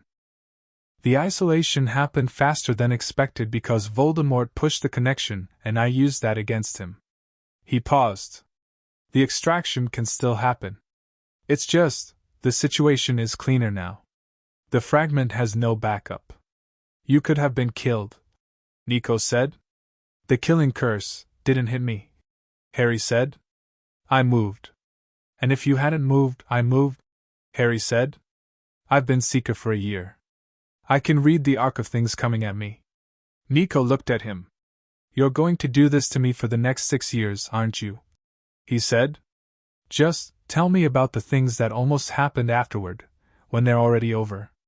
"Probably yes," Harry said. "You'd have stopped me going. I absolutely would have stopped you going. Which is why I didn't tell you in advance," Harry said. "Nico. I went in with a plan. It wasn't solo. Dumbledore arrived before Quirrell came back around. I had Ron and Hermione as far as the last chamber. I had your signal." You were 11, Nico said. "You have to stop saying that," Harry said. "At some point I'm going to be 12 and then 15 and then 20 and you're going to have to find a different objection." "When you're 20, Nico said. "If you're 20, which requires you surviving all the years between, I will find a different objection. Right now, I'm 11, yes, I know." Harry sat down on the mattress. The apartment was exactly as it had been: the maps, the books, the camp stove, the fire escape outside the window with its view of the city going blue in the early evening. 9 months of Hogwarts and it was the same. He was not. "I found him, Nico. In the chamber. I looked at him, at Quirrell, at what was underneath, and I wasn't afraid." Nico was quiet. "I thought I might be," Harry said. "I'd thought about it a lot, the direct confrontation, the part where it was just me and the thing that killed my parents. I thought the fear might be different from how I'd practiced managing it." He paused. "It wasn't. It was exactly what I'd expected. And I dealt with it exactly the way I'd trained to." "And the shadow fire," Nico said. "First time in a real situation." "It was clean," Harry said. "Exactly what your father described. It went directly for the soul matter. Nothing else. Quirrell's arm where I touched him, that was from my mother's protection, not me. The shadow fire didn't touch him." Nico absorbed this. "Good," he said quietly, and the word had layers: relief, confirmation, something that was the specific satisfaction of a teacher who'd watched a student do the thing properly. "You trained me well," Harry said. "We trained each other," Nico said, and looked at something else, at the maps, which meant he was done with that particular piece of feeling and was moving on. "I want to go back," Harry said. "Before the Weasleys. I want to see my father." Nico looked at him directly again. "I know enough now," Harry said. "Dumbledore told me about him. I have both photographs. He thought about it. "I've been knowing him from the outside and building toward it. I think I'm ready." "Okay," Nico said. "Not the managing version. The genuine version, the one that meant, I hear you and I believe you." "Tomorrow?" "Tomorrow," Harry said. They ate dinner at the table, take-out from the place 2 streets over that made the best food Harry had encountered since Hogwarts feasts, which was saying something, and Nico told him about the last 9 months from his side, which was its own kind of significant, a conflict in the Greek world that had been simmering. A mission he'd undertaken at Hades' request into a corner of the Underworld that had been disrupted by something whose source wasn't yet identified, Annabeth's research. Project that had expanded in scope to include a cross-mythological index that she was building with a ferocity that suggested she'd been waiting for a reason to build it. Percy, Nico said, at one point, and stopped. Who's Percy? Harry said. Nico was quiet in the way of deciding how much to say. A demigod. Son of Poseidon. We don't get along exactly. But he's important. He's going to be important. He paused. There's a prophecy, a Greek one, old oracle of Delphi prophecy. About a great war, Olympus, the Titans. It's coming. Not yet, a few years, but coming. And you're in it, Harry said. I might be in it, Nico said. I don't know yet. The prophecy is. He paused. Prophecies are the worst kind of plan. They tell you something that sounds clear and isn't, and you spend all your time trying to figure out which interpretation is right. At least it's a warning, Harry said. It's a trap in warning's clothes, Nico said. Half the time the prophecy causes the thing it predicts. Like Voldemort and me, Harry said. Nico looked at him. Exactly like that.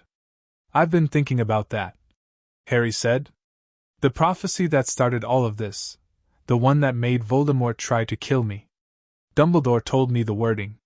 The one with the power to vanquish the Dark Lord approaches, born as the 7th month dies. He paused. The prophecy doesn't say I will kill him. It says I have the power to vanquish him. That's different.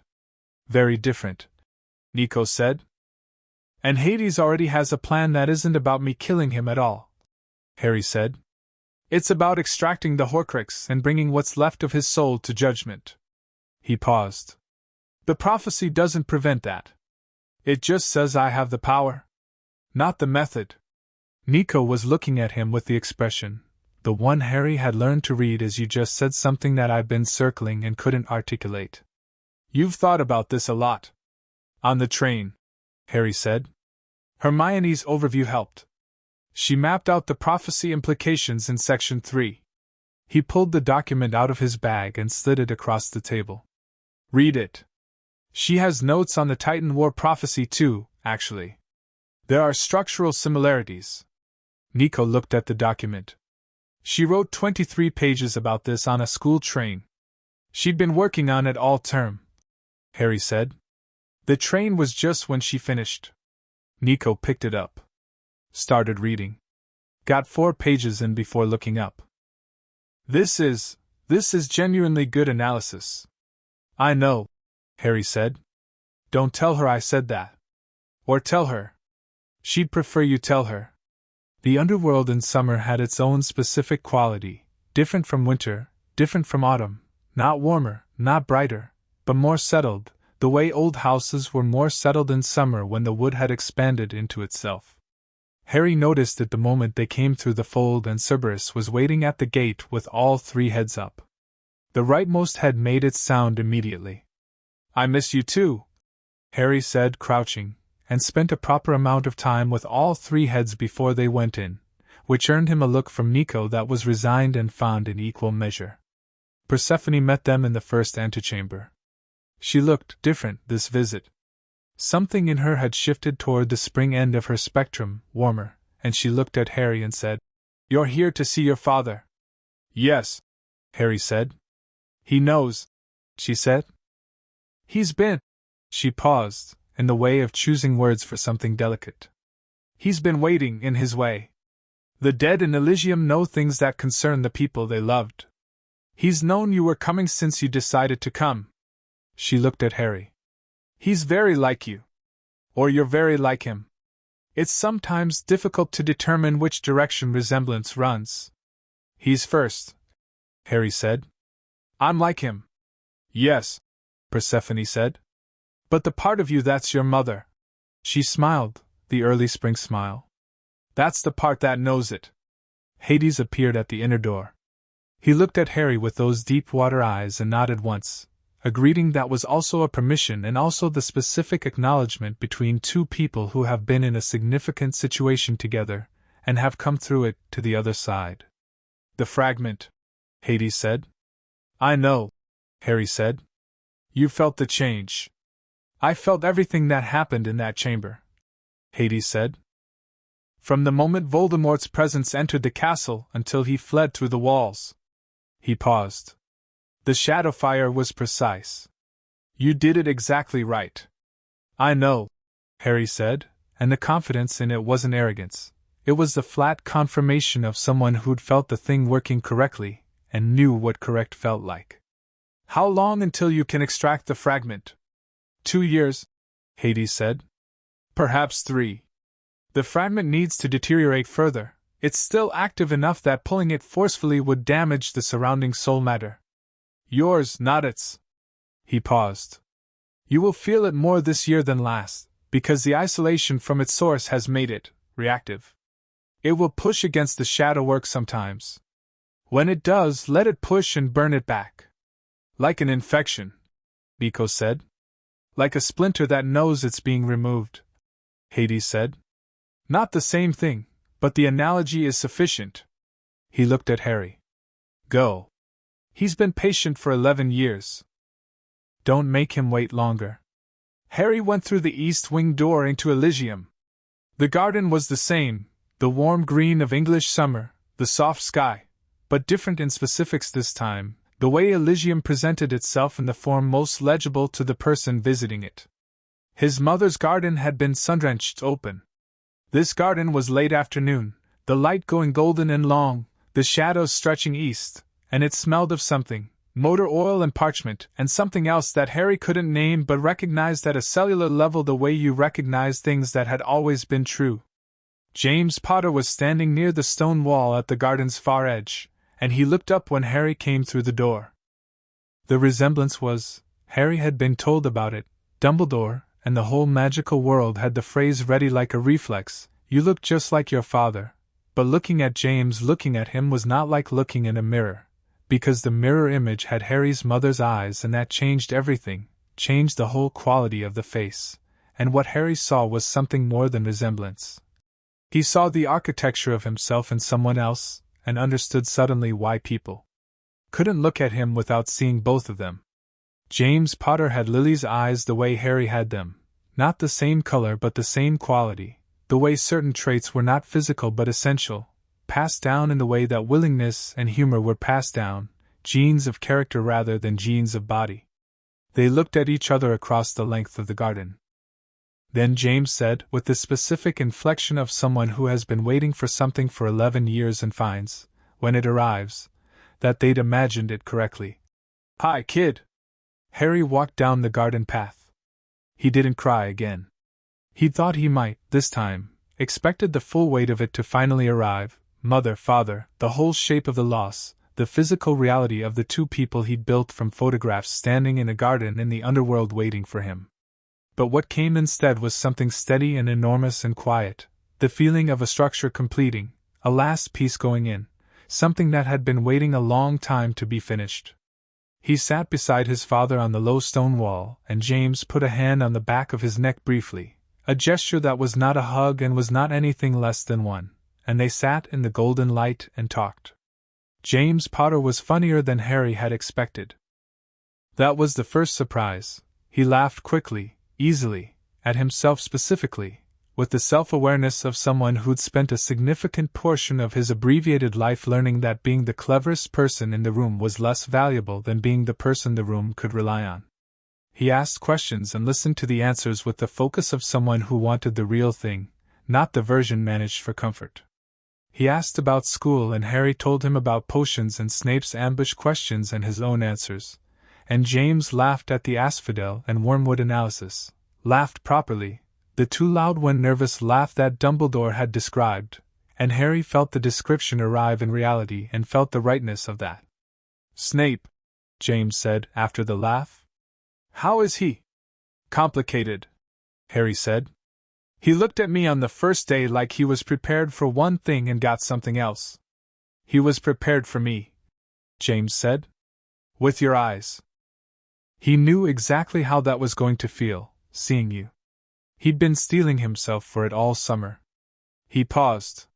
Whatever he is to you, whatever he seems, he loved your mother. From a very young age. That's real. He paused again. And what he was to me it was real too, the bad version. I was terrible to him. I was 17 and terrible, and I have had 11 years to think about it. Harry looked at him. I'm not asking you to forgive me on his behalf, James said. That's his to give or not. I want you to know that the picture of me you get from the magical world is incomplete.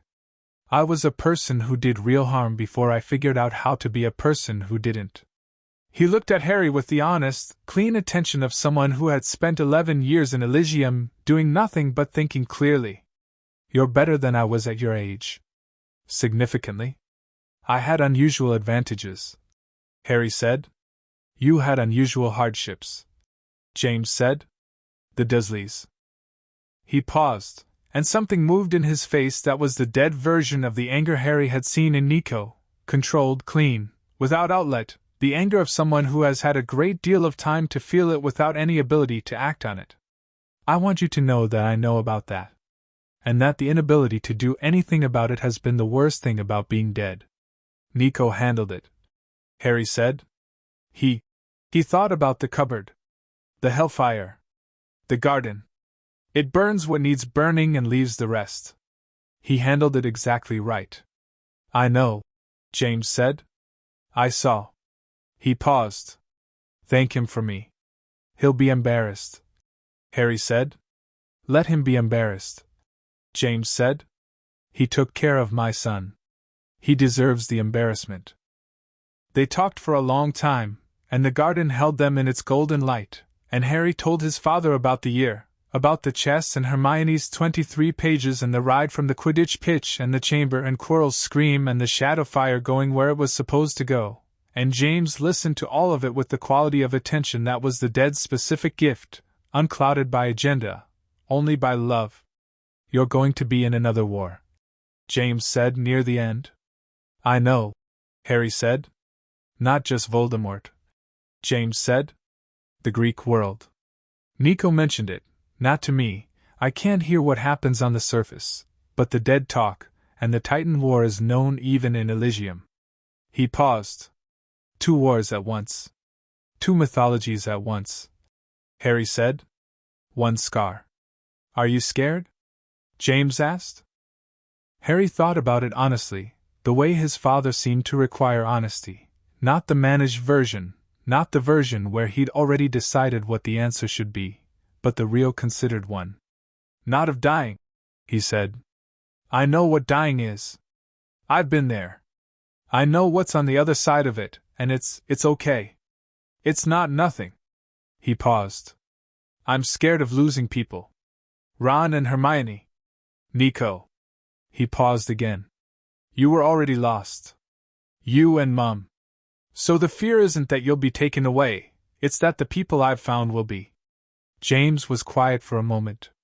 That's not a bad thing to be afraid of, he said. It means you've built something worth protecting. He looked at Harry with his lily-quality eyes. The people who love you back, they know the risk. Don't make the choice for them. Let them choose. Nico does what he wants regardless, Harry said. Good, James said. That's exactly what you want in the people beside you. He paused. Hermione and Ron? Hermione has a document, Harry said. 23 pages of strategic analysis. She gave it to me on the train. James laughed again, the full version, the real one, and this time Harry felt it settle into him the way things settled in Elysium, not lightly but completely. She'll be extraordinary, James said. She already is, Harry said. They sat until the light in the garden was at its most gold, the color it went right before it changed, and James looked at Harry with the expression of someone who had been waiting 11 years to look at this specific face at this specific age and was doing it completely. I'm proud of you, James said. Not because of what you've done. Because of what you've decided to be. He paused. There's a difference. Harry thought about his mother saying the same thing, essentially, in different words, from the same understanding, that the thing worth being proud of was not the event but the decision preceding it, not the performance but the character underneath. I know, Harry said. I learned it from you. Both of you. He paused. Dumbledore told me about you. The real you. Not the version. James smiled. What did he say? That you laughed too loudly when you were nervous, Harry said. James laughed too loudly, immediately, the reflex of it, and then looked at Harry with an expression that was pure delight at being correctly described. He's not wrong, he said. He's annoyingly perceptive sometimes. Yes, Harry said. I know. He left Elysium with the golden light still on his face and walked back through the east wing of Hades' palace and found Nico and Hades and Persephone in the map room, standing around a table where something had been spread out that looked significant, and was clearly a conversation Harry had interrupted. He looked at the three of them. At the map on the table, Greek world geography, the western coast of America, a particular point in California. At Nico's face, which was doing the thing where he was managing something large very carefully. Tell me, Harry said. Nico looked at him. Olympus, he said. The situation I mentioned. The Titan War. He paused. It's moving faster than the prophecy suggested. Some things have been accelerated. He looked at the map. There's a demigod, Percy, son of Poseidon. He's about to become relevant. How relevant? Harry said. Prophecy-level relevant, Nico said. World-altering. Harry looked at the map. At the point in California, what was it? Los Angeles, the entrance to the Underworld through the DOA recording studios. He looked at Hades. There's a theft, Hades said. Of something significant. It's going to be attributed to me. His voice had the quality it had when he was stating facts that he objected to but had no current way to resolve. I want you to understand the shape of what's coming so that when the Greek world situation escalates, you are not caught between it and the magical world situation without context. What was stolen? Harry said. Zeus' master lightning bolt, Hades said. And Poseidon's trident will be implicated. And my helm of darkness will be taken. He paused. All three major symbols of divine power. The presumption of blame will fall on demigods, and then on me, and a war between Olympian brothers is the goal. Someone is maneuvering toward that war. Kronos, Nico said quietly. The name landed in the room with a weight that was different from how Voldemort's name landed. Older, heavier, the weight of something that had been imprisoned for millennia and was pressing against the walls of its prison. Harry looked at the map. At the two wars, one already half resolved, one just beginning to take shape. He thought about what Hades had said 2 years ago, in the throne room, 2 worlds want you. He thought about the Sorting Hat saying the thing that didn't map to any of the 4 houses. He thought about his mother's hands and his father's laugh and Nico's Hellfire burning the cupboard clean and Ron's chest and Hermione's 23 pages and the shadow anchor warm against his chest and the scar smaller than it had been, weakened, the fragment waiting for Hades' hand. He thought about the word Persephone had said, in the antechamber, on his very first visit, transformation. Not an ending. A transformation. Okay, he said. Nico looked at him. You realize both wars, Harry said. Yes. At the same time, Nico said. Not at the same time, Harry said. Sequenced. The magical war resolves on the Horcrux timeline, 3 years, maybe 2. The Titan War. He looked at Nico. Where does Percy fit in the prophecy timeline? The next year or 2, Nico said. He doesn't know what he is yet. He's going to find out soon. Then the timing works, Harry said. The magical war's key piece is the extraction of the Horcrux, which is years away still. The Titan War. He looked at the map. Is there something I can do, or is this Percy's war? It's Percy's war, Hades said. But the Greek world and the magical world are not as separate as either of them would like to believe. When Kronos moves, the effects will be felt in both. He paused. What I need from you is not to fight Kronos. What I need from you is to be what you are when it matters, the bridge. The person who belongs to both worlds and can operate in both when neither world would send anyone. A bridge, Harry said. You have always been a bridge, Hades said. From the moment you died and came back. Between life and death. Between two mythologies. Between what you were told you were and what you chose to be.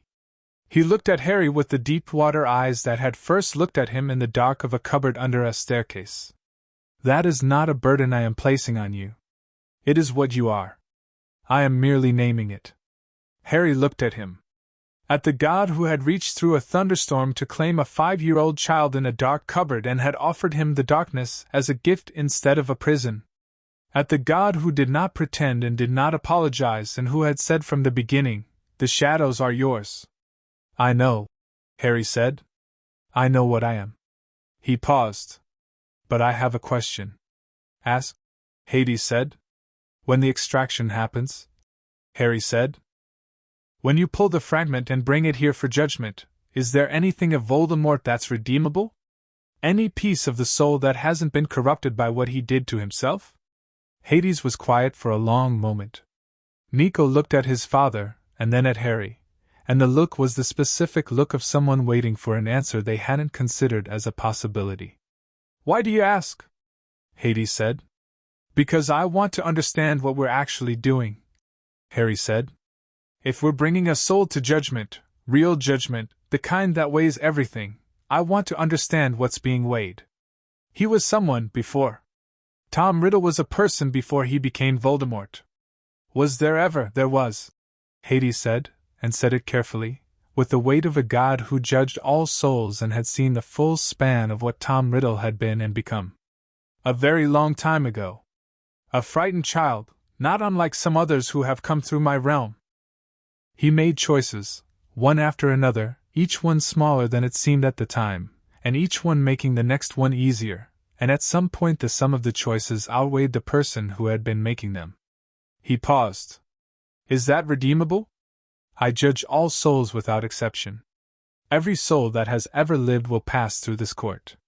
What he has done, and what he became will be weighed on the same scales as everything else.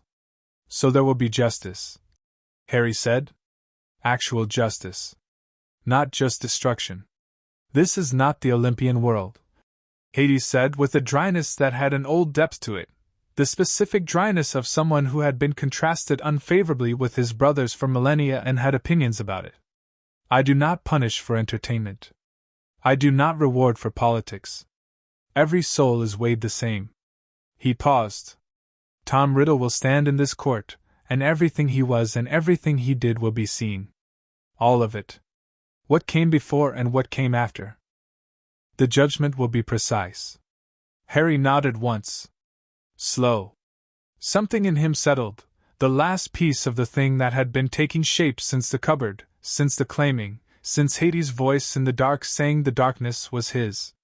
Not peace, exactly. He'd understood in Elysium that peace was worked for, not given. But the architecture of it, the structure it needed, the foundation. Justice. Real and thorough and applied without exception. That was what the Underworld offered.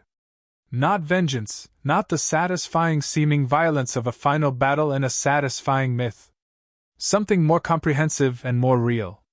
Okay, Harry said for what felt like the last time he need to say it about this specific thing. The burrow was everything Ron's letters had suggested and everything the word home meant to people who'd grown up understanding it, which Harry hadn't but was rapidly learning. It was crooked, the house, genuinely structurally improbable, additions built onto additions by magic rather than planning and held together by enchantment, and the absolute refusal of the building to stop being inhabited. It smelled of cooking and grass and the specific scent of many people living in close proximity, and not minding.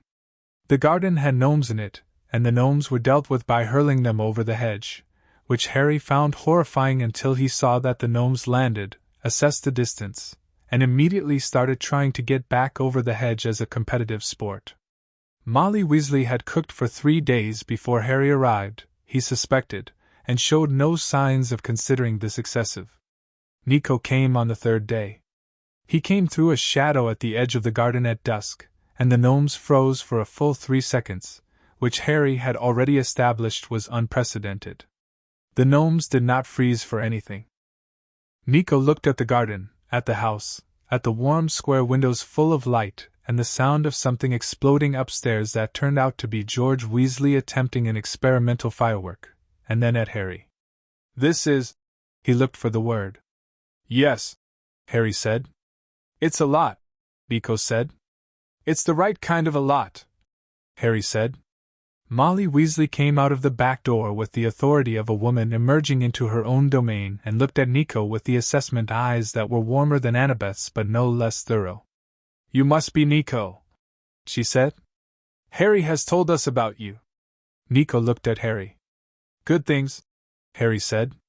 Sit down, Molly said to Nico, with the warmth that was the Weasley family's specific genius, the immediate, unconditional assumption that you were welcome and that the question of whether you were hungry was not a question but a statement. I'll get you something to eat. Nico sat, because the warmth of it had the quality of things that were simply true and didn't require negotiation. He sat at the Weasley garden table in the dusk with gnomes eyeing him from the hedge and Harry beside him and the light from the crooked improbable house falling yellow and warm over everything.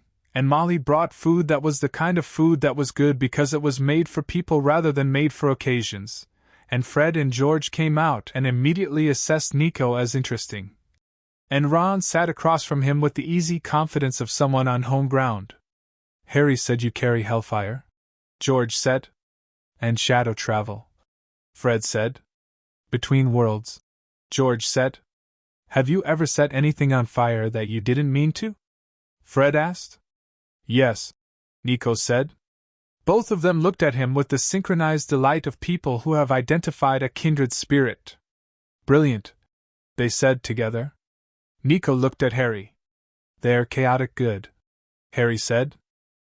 Both of them. You'll be fine. Harry watched Nico sit in the Weasley garden and eat Molly's food and get interrogated by Fred and George about Hellfire and shadow travel and the Underworld, and watched Nico's posture change incrementally over the course of the evening, the held high quality of his shoulders coming down, the defensive readiness of him settling back, the exhaustion that was always underneath everything about Nico becoming. For an hour in the dusk at the Weasleys, just rest. Ginny Weasley came out last and sat beside Harry and looked at Nico with the assessing seriousness of the youngest child in a large family, which was its own specific form of intelligence, the careful, comprehensive intelligence of someone who had always had to be observant to get a word in. Is he always that sad? She asked Harry, quietly, while Fred and George were staging a gnome-throwing demonstration that Nico was watching with complicated wariness. Yes, Harry said. But it's getting better. She looked at Harry. Is yours? Harry looked at her. At the honest question from the youngest Weasley, who had grown up hearing about the boy who lived in the way you heard about weather and earthquakes, things that had shaped the world before you were old enough to understand it. Yes, he said. Also getting better. She nodded, satisfied, and went back inside to get more food because that was what you did at the Weasleys when things were complicated. You brought food and you sat with it, and you let the evening do the work. The last week of August landed with the specific quality of time that had stopped pretending to be limitless.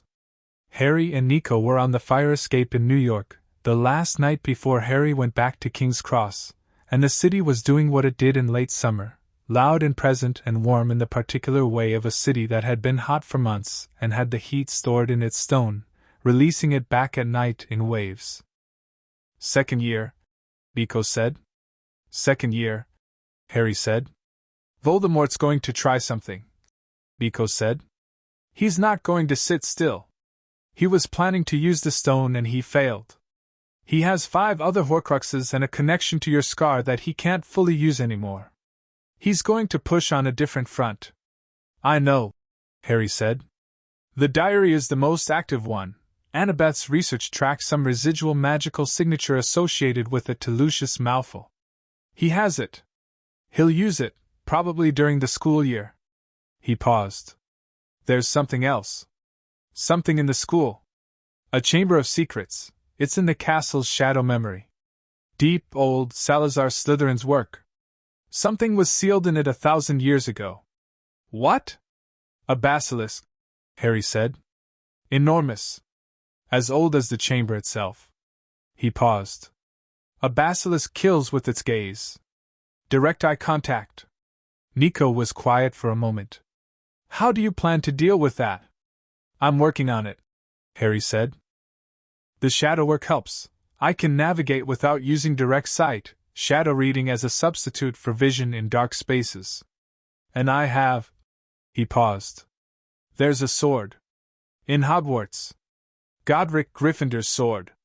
It imbibes the properties of whatever it kills. A basilisk's venom would make it lethal to Horcrux objects. If the diary ends up in the chamber, that's a lot of ifs, Nico said. It's a first draft, Harry said. Nico looked at him sidelong. You're 12 in 2 weeks. I know, Harry said. I keep saying it. It keeps being true, Harry said. For now. They sat in the warm night with the city below them and the shadow anchor between them, not physically, not literally, but present in the way of things that connected people, the cord of it extending from Harry's chest to wherever Nico was in any given moment, and Nico's own version of the same cord. Though he wouldn't have used that word for it, he was too careful with words that felt large. Nico, Harry said. Yeah. The Titan War, Harry said. When it gets bad, when Percy is in the middle of it, and it's the kind of bad that requires, I'll handle my side of it, Nico said. I know you will, Harry said. I'm saying, when it's the kind of bad where you need someone on your side of it who isn't Percy and isn't Annabeth and isn't a weapon. When it's the bad where you need someone who knows what the bad feels like. He paused. Send the signal. I'll come. Nico looked at him. The dark eyes in the city lit dark. You'll be at Hogwarts. Hogwarts has shadow exits everywhere, Harry said. I've mapped them all.